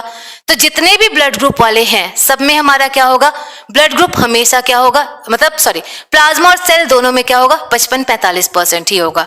तो जब दोनों में प्लाज्मा और सेल दोनों सेम है, सबका परसेंटेज सेम है, तो इनमें अंतर क्या होता है, इसका अंतर क्या होता है, तो चलिए देखें इन दोनों में अंतर क्या होता है। तो जब भी हम लोग ब्लड ग्रुप चेक कराते हैं, ब्लड ग्रुप में मेनली शेप देखा जाता है, आकार देखा जाता है, और आकार देखने के बाद हम लोग बता देते हैं कौन सा ब्लड ग्रुप है, आपका ए होगा कि बी होगा। ये सारा हम लोग किसके द्वारा पता करते हैं, तो सारा हम लोग पता करते हैं आकार देखने के बाद पता किया जाता है। तो देखिए जो हमारा ब्लड है, ब्लड में कुछ आकार पाए जाते हैं, और हमारे कौन कौन से आकार पाए जाते हैं, तो यहाँ पर हमारे 2 फैक्टर्स होंगे, और 2 फैक्टर्स हमारे कौन से होंगे, तो पहला जो हमारा फैक्टर होगा, ये फैक्टर हमारा कौन सा होगा, एंटीजन। और एंटीजन ये कहाँ पाया जाता है, तो एंटीजन किसके ऊपर पाया जाता है, आरबीसी के ऊपर। अभी फिर समझाएंगे, अभी कोई नहीं पूछेगा, पहले इसको समझे। तो हमारा देखिए एक हमारा क्या होता है एंटीजन, ये होता है आरबीसी के ऊपर, अभी समझा रहे इसके बारे में दोबारा। सेकंड देखिए, सेकंड हमारा फैक्टर कौन सा होता है, तो जो सेकंड फैक्टर होता है ये हमारा कौन सा होता है, एंटीबॉडी प्रतिरक्षी। और प्रतिरक्षी लास्ट क्लास में हमने बताया था एंटीबॉडी किसके ऊपर होता है, तो एंटीबॉडी किसके ऊपर होता है, वो हमारा होता है लिम्फोसाइट के ऊपर, ये पढ़ा गया था। और जैसे लिम्फोसाइट से हमारा एंटीबॉडी फ्री होता है, वो कहाँ चला जाता है, प्लाज्मा में चला जाता है। तो देखिए जो हमारा एंटीबॉडी पाया जाएगा, एंटीबॉडी किसके अंदर पाया जाएगा, एंटीबॉडी प्लाज्मा के अंदर पाया जाएगा, तब आप लोग बिल्कुल थोड़ी देर शांत रहे। अब हम आपको समझाते हैं, लास्ट क्लास में हमने क्या बोला था कि एंटीजन हमारे फॉरेन पार्टिकल्स थे, और लेकिन सिर्फ एंटीजन फॉरेन पार्टिकल्स नहीं होते, एंटीजन हमारे शरीर के अंदर भी पाए जाते हैं, हमारे शरीर के भी अंदर कुछ एंटीजन पाए जाते हैं, और ये एंटीजन हमारे ब्लड को अलग अलग आकार प्रोवाइड करते हैं। जो एंटीजन होगा, एंटीजन किसके ऊपर पाया जाएगा, तो एंटीजन जो हमारे बॉडी में एंटीजन पाए जाते हैं वो किसके ऊपर पाए जाते हैं, आरबीसी के ऊपर। तो याद रखिएगा एंटीजन सिर्फ फॉरेन पार्टिकल्स नहीं होते, एंटीजन शरीर के अंदर भी पाए जा सकते हैं, और वो किसके ऊपर पाए जाएंगे, आरबीसी के ऊपर पाए जाएंगे। जबकि एंटीबॉडी हमेशा आपको पता था, एंटीबॉडी कहाँ होता है, लिम्फोसाइट पे, और वो फ्री होकर कहाँ पहुंच जाता है, प्लाज्मा में पहुंच जाता है। तो चलिए देखें अब हम आपको क्या समझाएंगे। तो मान ले जब लैंडस्टीनर आपके ब्लड ग्रुप चेक कर रहे होंगे, तो सबसे पहला कोई पर्सन गया होगा, सबसे पहले कोई तो पर्सन गया होगा जिसपे ब्लड ग्रुप चेक कराया गया होगा। तो लैंडस्टीनर ने देखा, मानना है बस, ये बिल्कुल सच्चाई नहीं है, मानना है। तो जैसे लैंडस्टीनर ने देखा कि एक ब्लड है जिसके आरबीसी पे कुछ ऐसा आकार है, स्क्वायर टाइप का आकार है, ऐसा उन्होंने देखा, मान लीजिए उन्होंने देखा ऐसा कोई आकार है आरबीसी के ऊपर, और जो ये आरबीसी के ऊपर अगर ये आकार हुआ, इस ब्लड ग्रुप को उन्होंने नाम क्या दे दिया, इस ब्लड ग्रुप को नाम दे दिया ए ब्लड ग्रुप, इसका नाम दे दिया ए ब्लड ग्रुप। तो ये शेप अब किसी के भी ऊपर अगर पाया जाएगा, ये हमारा ब्लड ग्रुप कौन सा हो जाएगा, ए ब्लड ग्रुप हो जाएगा। अब देखे दूसरा उन्होंने ब्लड ग्रुप देखा जिसमें एंटीजन इस आकार का था, तो उनके पास कोई दूसरा पर्सन गया, और जैसे ही दूसरा पर्सन गया उन्होंने देखा उसके आरबीसी के ऊपर ये आकार है, तो जब ये आकार है मतलब अगर किसी के भी आरबीसी के ऊपर ये आकार हुआ, ये हमारा ब्लड ग्रुप कौन सा हो जाएगा, ये हो जाएगा हमारा बी ब्लड ग्रुप। तो जो भी हम नाम देते हैं A blood group, B blood group, ये सारा किसके अकॉर्डिंग नाम देते हैं, एंटीजन के अकॉर्डिंग। एंटीजन जो भी हुआ, अगर ए का शेप हुआ ए एंटीजन बोल देंगे, ए ब्लड ग्रुप बोल देंगे, बी का शेप हुआ बी ब्लड ग्रुप बोल देंगे। अब अगर देखें, अगर किसी के आरबीसी पे ये दोनों आकार हो, ये भी आकार हो, इसको हम लोग क्या बोल देंगे, तो ये हमारा दोनों आकार है, दोनों एंटीजन है। तो जब हमारा इसमें दोनों एंटीजन है, इसी को हम लोग क्या बोल देंगे, तो इसको हम बोल देंगे ए बी ब्लड ग्रुप। तो जब हमारा दोनों आकार हुआ मतलब क्या हो गया, ए बी, ए का भी एंटीजन है, बी का भी एंटीजन है, ये हो गया ए बी ब्लड ग्रुप। जबकि लास्ट देखे हमारा एक ऐसा भी ब्लड ग्रुप होता है जिसपे कोई एंटीजन नहीं पाया जाता, जिसपे कोई शेप नहीं होता, और कोई शेप नहीं होता, इसी को हम लोग क्या बोलते हैं? O blood group. O blood group. तो हमारा अगर किसी आरबीसी पे कोई शेप ना हो, ये हमारा कौन सा हो जाएगा? ओ ब्लड ग्रुप। ओ नहीं, ऐसे शेप नहीं होते, ये बस बताने के लिए कि ऐसे शेप हो सकते हैं, सेम ऐसे शेप नहीं होते। तो आप लोग को क्या पता चला? जो भी ब्लड ग्रुप आपको पता, जो भी ब्लड ग्रुप है, सारे ब्लड ग्रुप का नाम किसके बेसिस पे होगा? आपके एंटीजन के बेसिस पे। तो अब आते हैं नेक्स्ट। हाँ जी, सब लाइव है, तो देखिए अब आते हैं नेक्स्ट। और नेक्स्ट क्या बताएंगे? तो नेक्स्ट अभी भी क्या बचा है? एंटीबॉडी। एंटीबॉडी। और लास्ट क्लास का याद कीजिए, एंटीजन और एंटीबॉडी में क्या रिलेशन था? एंटीजन एंटीबॉडी में क्या रिलेशन था? परसों की क्लास में आप लोग को बताया गया था, what is the relation between antigen and antibody? बताया गया था आप लोग को, एंटीजन और एंटीबॉडी के बीच रिलेशन क्या होता है? तो याद कीजिए, हमने बताया था एंटीजन और एंटीबॉडी के बीच रिलेशन होता है की लॉक रिलेशन। की लॉक रिलेशन बताया गया था आप लोग को कि आप लोग का एक रिलेशन होता है की लॉक रिलेशन, और की लॉक रिलेशन का मतलब जैसा ताला होगा उसी के लिए क्या होगा? वैसा चाबी होगा, वैसा ही चाबी होगा। तो यहां पर भी देखिए, यहां पर आप लोग का ये एंटीजन है, ये एंटीजन है। तो जब ये एंटीजन है, मान ले अब इसको, हाँ जी चलिए चलिए देखिए, हाँ बिल्कुल आपका एंटीजन रिएक्शन था, तो आपका की लॉक रिलेशन था। तो यहां पर मान ले ये शेप है, ये शेप है आप लोग का स्क्वायर शेप है, और मान ले यहां पर एंटीबॉडी भी ए का पाया जाए, मतलब सेम इसी शेप का एंटीबॉडी पाया जाए। इसको ध्यान दे पहले, अब आप लोग कमेंट करना छोड़े, इसको ध्यान दे। ये स्क्वायर शेप है और मान ले सेम स्क्वायर शेप का एक एंटीबॉडी ए पाया जाए, यहां पर भी ए ऐसा ही पाया जाए। तो यहां पर देखे दोनों का शेप क्या हो गया? दोनों का शेप सेम हो गया। और जैसे ही दोनों का शेप सेम होगा, दोनों एक दूसरे से मिलेंगे और दोनों एक दूसरे को क्या कर देंगे? किल कर देंगे। हमने क्या बोला था? अगर दोनों का शेप एक हो गया, दोनों मिलते हैं और दोनों एक दूसरे को क्या करते हैं? किल कर देते हैं। तो यहां पर देखें, यहां पर ए एंटीबॉडी है, हमारा ए एंटीजन है, दोनों का शेप सेम है, और जैसे ही दोनों का शेप सेम है, दोनों मिलेंगे और ये इसको क्या कर देगा? किल कर देगा, किल कर देगा। लेकिन हम लोग अभी जिंदा है कि हम लोग मर चुके हैं? आप लोग बताइए, अभी हम लोग जिंदा है कि मर चुके हैं? बिल्कुल जिंदा है, हम लोग जिंदा है।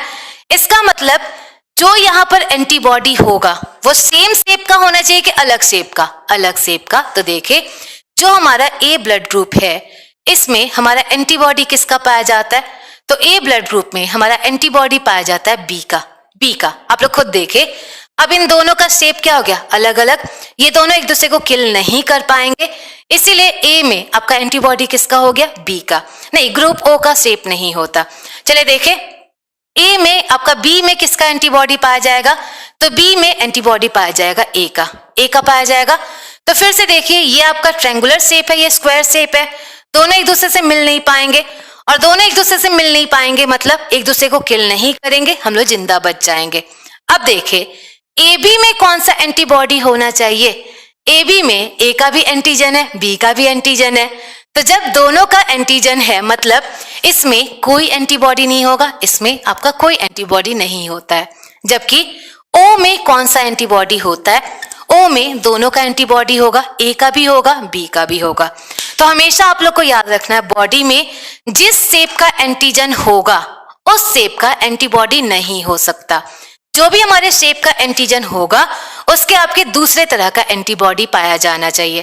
तो ए बी में हमारा कौन सा एंटीबॉडी है? कोई एंटीबॉडी नहीं है। जबकि ओ में हमारा कौन सा एंटीबॉडी है? तो यहाँ पर ए बी है। तो हमें पता है अभी तक आप लोग को कुछ समझ नहीं आया होगा, कुछ लोगों को समझ आया भी होगा, तो 50 to 60% समझ आया होगा। तो जब तक हम लोग इसे प्रैक्टिकल लाइफ में यूज ना कर ले, समझ तो आएगा नहीं। तो चलिए, अब हम आपको प्रैक्टिकल लाइफ में यूज करने के लिए बता रहे हैं। और क्या बताएंगे? तो चलिए बताइए, क्या ए वाला बंदा, ए अगर किसी का ब्लड ग्रुप है, क्या ए वाला पर्सन बी वाले पर्सन को ब्लड ग्रुप दे सकता है? ब्लड दे सकता है? अब आप लोग को फाइनली समझ आ जाएगा, यहां से जब आप लोग देखेंगे तब आप लोग को फाइनल समझ आएगा। तो चलिए बताइए,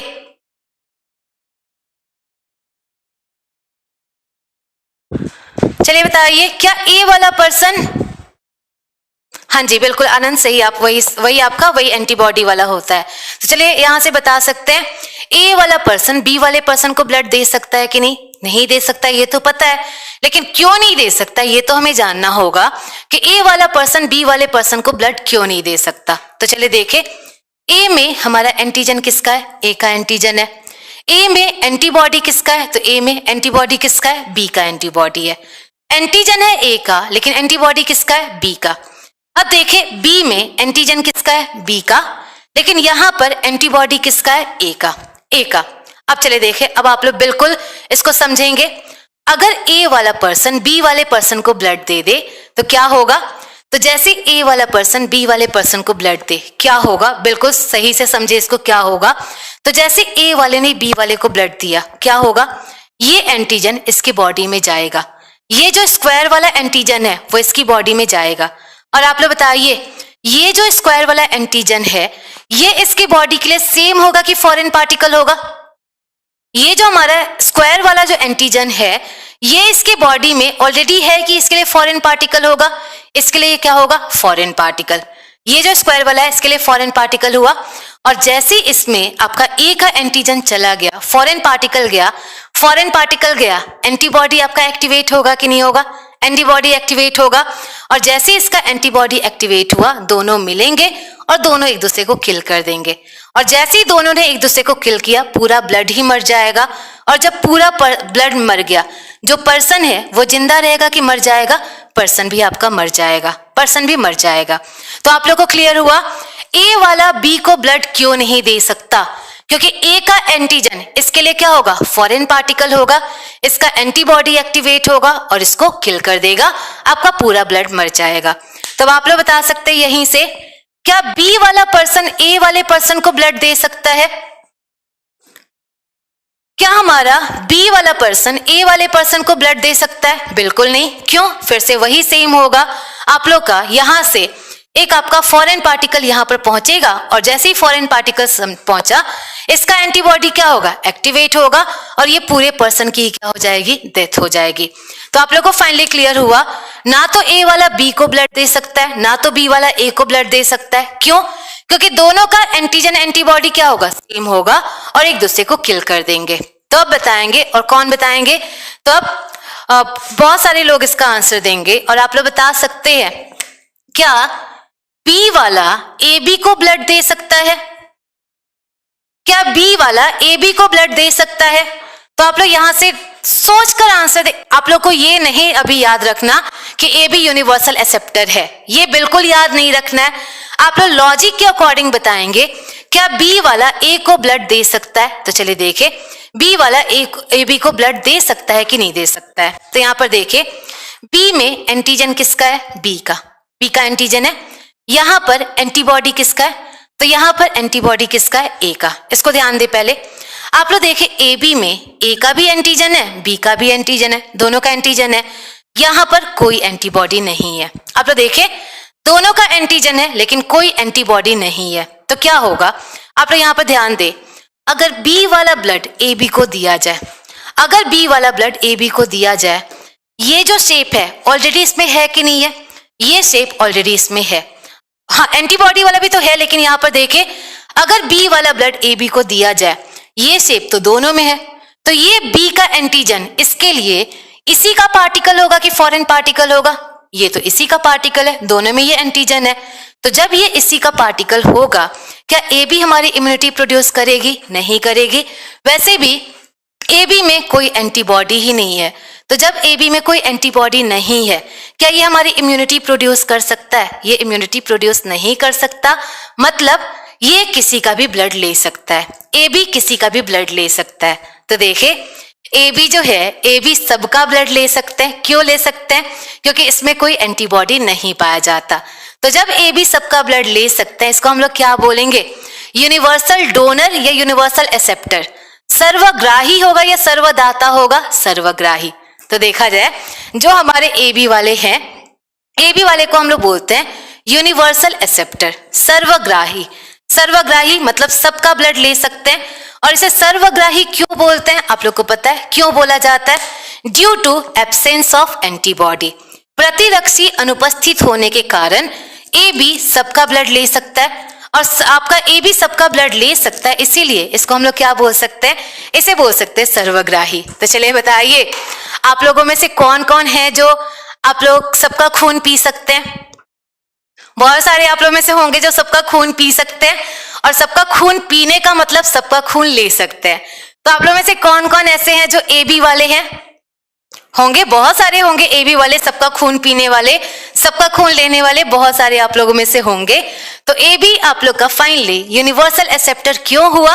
क्योंकि इसमें कोई एंटीबॉडी नहीं पाया जाता है, एंटीबॉडी नहीं पाया जाता है।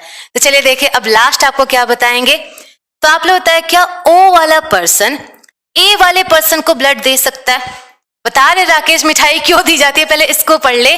तो देखिए क्या ओ वाला पर्सन ए वाले पर्सन को ब्लड दे सकता है? तो देखिए ये वाला पर्सन ब्लड दे सकता है कि नहीं दे सकता है, अब हम आपको बताते हैं। तो चलिए देखिए जो हमारा ओ है, ओ में आप लोग का कोई एंटीजन नहीं है, ओ में कोई एंटीजन नहीं है, जबकि ओ में एंटीबॉडी कौन सा है? ओ में एंटीबॉडी है ए बी। तो इसमें कोई एंटीजन नहीं है, इसमें क्या एंटीबॉडी है? ए बी है। अब देखिए ए की अगर बात करें, ए में हमारा एंटीजन कौन सा है? ए में एंटीजन है ए का, और यहां पर एंटीबॉडी किसका है? बी का, एंटीबॉडी है बी का। तो इसको समझना ज्यादा जरूरी है और इसको आप लोग आराम से समझे हम क्या बताना चाहते हैं। तो आप लोग को पता है कि ओ यूनिवर्सल डोनर है, लेकिन यूनिवर्सल डोनर क्यों होता है? चलिए हम आपको बताते हैं यूनिवर्सल डोनर क्यों बोला जाता है। तो ओ वाला पर्सन ए को ब्लड क्यों देगा? तो पहला देखिए इसमें कोई एंटीजन नहीं है, कोई एंटीजन नहीं है। तो अगर ओ वाला पर्सन ए वाले पर्सन को ब्लड दे भी दे, क्या यहां से कोई फॉरेन पार्टिकल जाएगा? यहां से क्या कोई फॉरेन पार्टिकल जाएगा? तो यहाँ पे कोई नहीं है, क्या यहाँ पे कोई फॉरेन पार्टिकल जाएगा? कोई फॉरेन पार्टिकल नहीं जाएगा। जब फॉरेन पार्टिकल नहीं जा रहा है, क्या इसका एंटीबॉडी एक्टिवेट होगा? एंटीबॉडी एक्टिवेट नहीं होगा, और एंटीबॉडी एक्टिवेट नहीं होगा, ये पर्सन जिंदा रहेगा कि पर्सन मर जाएगा? पर्सन जिंदा रहेगा। तो देखिए ओ में कोई आकार ही नहीं है, ओ में कोई शेप ही नहीं है, और जब ओ में कोई शेप नहीं है, ये किसी को भी ब्लड दे दे कोई फर्क नहीं पड़ने वाला है, सब जिंदा रहने वाले हैं। तो इसीलिए ओ को हम लोग क्या बोलते हैं? O is a universal donor. O हमारा क्या है? Universal donor. इसको हम लोग हिंदी में बोलते हैं सर्वदाता। सर्वदाता, ओ हमारा क्या है? सर्वदाता है। और सर्वदाता है आपका क्यों है सर्वदाता? Because absence of antigen, antigen अनुपस्थित होने के कारण, प्रतिजन अनुपस्थित होने के कारण हमारा ओ क्या होता है? सर्वदाता होता है, सर्वदाता। तो फाइनली बताइए आप लोगों में से कौन कौन ऐसा है जो सबको ब्लड दे सकता है? हाँ जी बिल्कुल, पेरेंट्स वो भी बताएंगे ब्लड ग्रुप कैसे माता पिता से हम लोगों में आता है, वो भी हम बताएंगे। तो उसके लिए कुलदीप नेक्स्ट क्लास का वेट करना होगा। ओ, हाँ जी बिल्कुल, ओ तो ओ को दे ही सकता है, ओ तो ओ को हमेशा दे सकता है, ओ सबको दे सकता है। दोनों एंटीबॉडी होने से कोई वजह नहीं है, मेनली इसका रीजन क्या है? इसमें एंटीजन नहीं पाए जाते। तो इसमें एंटीजन नहीं पाए जाते, इसलिए हमारा ये क्या होगा? यूनिवर्सल डोनर होगा, आपका सर्वदाता होगा। तो अब हम पॉजिटिव नेगेटिव तो आज पढ़ा नहीं पाएंगे, नेक्स्ट क्लास में पॉजिटिव नेगेटिव पढ़ाएंगे। तो अब आप लोग क्वेश्चन पूछ सकते हैं, जो क्वेश्चन है जल्दी से पूछिए। पॉजिटिव नेगेटिव आरएच फैक्टर होता है जो हम लोग नेक्स्ट क्लास में पढ़ेंगे। हाँ, बॉम्बे ब्लड ग्रुप भी बताएंगे, उसके लिए टाइम चाहिए और अभी टाइम नहीं है। अच्छा, मेरा ब्लड ग्रुप क्या है तो उससे क्या करना है? हम डोनर और एक्सेप्टर में नहीं आते, मेरा जनरल सा ब्लड ग्रुप है ए पॉजिटिव। ओ पॉजिटिव हम बताएंगे सबको दे सकते हैं कि नहीं दे सकते। रिप्रोडक्शन पढ़ाएंगे, टाइम मिले तो हम रिप्रोडक्शन भी पढ़ाएंगे, बिल्कुल बताएंगे। आरएच फैक्टर क्या पूछ रहे हैं? और नोट्स मिलेगा? हाँ नोट्स मिलेगा। अब नेगेटिव पॉजिटिव तो अभी आपको बता सकते नहीं है, तो वो नेक्स्ट क्लास में ही बताया जा पाएगा। मिठाई क्यों दिया जाता है? मिठाई देने का मेन एम है जो तुरंत एनर्जी लॉस होता है उसी एनर्जी को आपका प्रोवाइड करने के लिए मिठाई दिया जाता है। महावीर नहीं, नॉन वेज खाने से पहले ब्लड ग्रुप नहीं चेक करना होता है। कैटलिस्ट क्या होता है? जो भी रेट ऑफ रिएक्शन को बढ़ाता है उसे कैटलिस्ट कहते हैं। कई लोग ये भी कहते हैं कि कैटलिस्ट रेट ऑफ रिएक्शन को घटाता है, बट बिल्कुल नहीं। एनसीईआरटी में पढ़िएगा, एनसीईआरटी में लिखा गया कैटलिस्ट रेट ऑफ रिएक्शन को बढ़ाता है, जबकि जो इनहिबिटर होते हैं हमारे इनहिबिटर, इनहिबिटर क्या करते हैं, रेट ऑफ रिएक्शन को कम करते हैं। तो रेट ऑफ रिएक्शन को बढ़ाएगा कैटलिस्ट, कम करेगा आप लोग का इनहिबिटर। हाँ जी, नोट्स मिल जाएगा, हिंदी में भी आपको नोट्स प्रोवाइड कर देंगे। जीभ में अल्सर क्यों होता है, विटामिन की कमी से, विटामिन बी की कमी से। हाँ जी, HSSC के लिए आपका सफिशियंट है। वेट कीजिए सुनील, बताए तो हैं कि बताएंगे कि कौन सा पॉजिटिव होगा कौन सा नेगेटिव होगा, तो बच्चों में कौन सा ब्लड ग्रुप होगा वो बताएंगे। न्यूक्लियस ना होने का मेनली कोई इफेक्ट ऐसा पड़ता नहीं है, बस यही उसका ज्यादा असर पड़ता है कि उसका जो पूरा जो भी फंक्शन है वो कंट्रोल्ड नहीं रह पाता। WBC और RBC और प्लेटलेट का फंक्शन पूरी तरह कंट्रोल्ड नहीं हो पाता, वो न्यूक्लियस ना होने की वजह से होता है। NCERT स्टार्ट अगर कर रहे हैं तो आप लोग 9th-10th की NCERT पढ़ सकते हैं।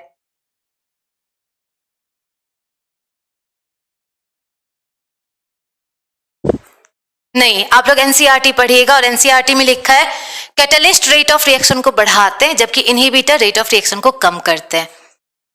हाँ जी, वो ब्लड क्लॉटिंग देर से होने का वजह बहुत सारा है कि बॉडी में वो रिएक्शन फास्ट नहीं हो रहा है, विटामिन कम है, मिनरल्स कम है, इसलिए क्या होता है बॉडी में आप लोग का ये अलग अलग हो सकता है। अभिमन्यु उसका भी आंसर देंगे, उसके लिए RH फैक्टर जानना होगा। अच्छा, कोरोना कब खत्म होगा, अभी कोरोना ने हमें बताया नहीं, जिस दिन बता दिया उस दिन हम आपको बता देंगे कोरोना कब खत्म होगा। ऐसा नहीं है कि जो सॉलिड है उसका शेप होता ही है, अमीबा भी तो सॉलिड है लेकिन उसका कोई शेप नहीं होता, प्लेटलेट भी सॉलिड है, WBC भी सॉलिड है लेकिन उसका कोई आकार नहीं होता है। हेयर पकने का क्या कारण है, बहुत ज्यादा स्ट्रेस लेना, बहुत ज्यादा गर्म चीजें खाना, ये होता है आप लोग का जो भी हेयर पकने का है वो रीजन। मोटिवेटर्स, अच्छा ये अच्छा सब चलिए 5 मिनट एक्स्ट्रा हो ही जाए तो कोई बात नहीं। अच्छा ये बताए ओ ग्रुप वाला ले सकता है, नेक्स्ट क्लास में बताएंगे ओ ग्रुप वाला ले सकता है कि नहीं, और नेगेटिव पॉजिटिव भी नेक्स्ट क्लास में ही बताएंगे। तो पहले तो आप लोग अब ये बताएंगे लॉकडाउन कैसा बीता आप लोग का। हाँ, तो ऐसे भी प्लेटलेट और आपका WBC स्पॉन्जी सॉलिड ही होते हैं। बताए लॉकडाउन कैसा बीता,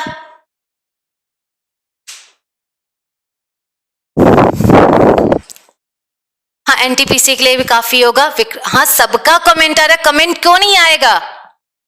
शुगर वालों का ब्लड क्लॉट हमने बताया, जब शुगर पढ़ाएंगे तभी आपको बताएंगे उनका ब्लड क्लॉट क्यों नहीं होता या क्यों लेट होता है। ओ ग्रुप में कोरोना क्यों नहीं होगा, ओ ग्रुप और कोरोना से कोई रिलेशन ही नहीं है। इसके अलावा और भी बुक्स, मेरे नोट्स सबसे पहले जो मेरे नोट्स हैं, मेरे नोट्स एक बुक से नहीं है, ये कई सारे बुक्स को मिलाकर बनाया गया है। तो सबसे पहला तो हम आपको यही रिकमेंड करेंगे, NCERT पढ़ने के बाद मेरा नोट्स जरूर पढ़िएगा, क्योंकि मेरे नोट्स बहुत ज्यादा आप लोग के लिए जरूरत होगी, बहुत ज्यादा जरूरत होगी। उसके बाद अगर उसके बाद भी कुछ पढ़ना है तो आप लोग अलग अलग बुक पढ़ सकते हैं, वो बता देंगे, अलग अलग पेपर के लिए अलग अलग एग्जाम के लिए अलग अलग बुक पढ़ सकते हैं, लेकिन ऑन एवरेज देखें तो इतना पढ़ना आपके लिए काफी होगा। T4 लिम्फोसाइट कुछ नहीं होता है, T लिम्फोसाइट होता है, और T लिम्फोसाइट का ही एक टाइप होता है, और उतना आप नहीं पढ़े उतना बहुत ज्यादा हो जाएगा। अच्छा, लॉकडाउन शानदार बीता, ऐसा कैसे बीत गया, ब्रेन हेमरेज में नहीं, ब्रेन हेमरेज में नींबू नहीं काम आता है। ब्लड ग्रुप कैसे चेक करते हैं, आपका पैथोलॉजिस्ट चेक करते हैं, आप लोग खुद से ब्लड ग्रुप नहीं चेक करा सकते।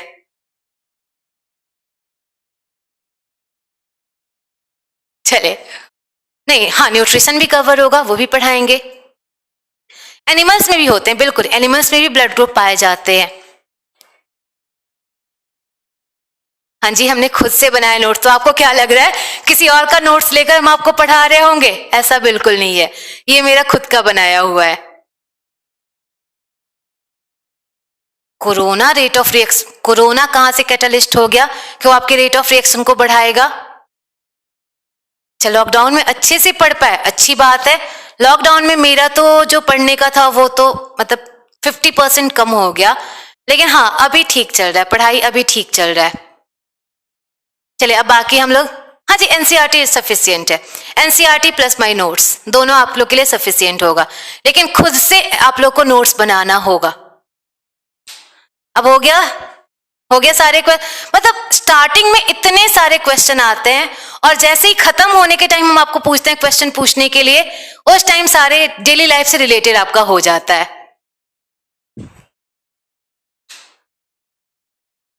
चलिए, अब हो गया आप लोग का।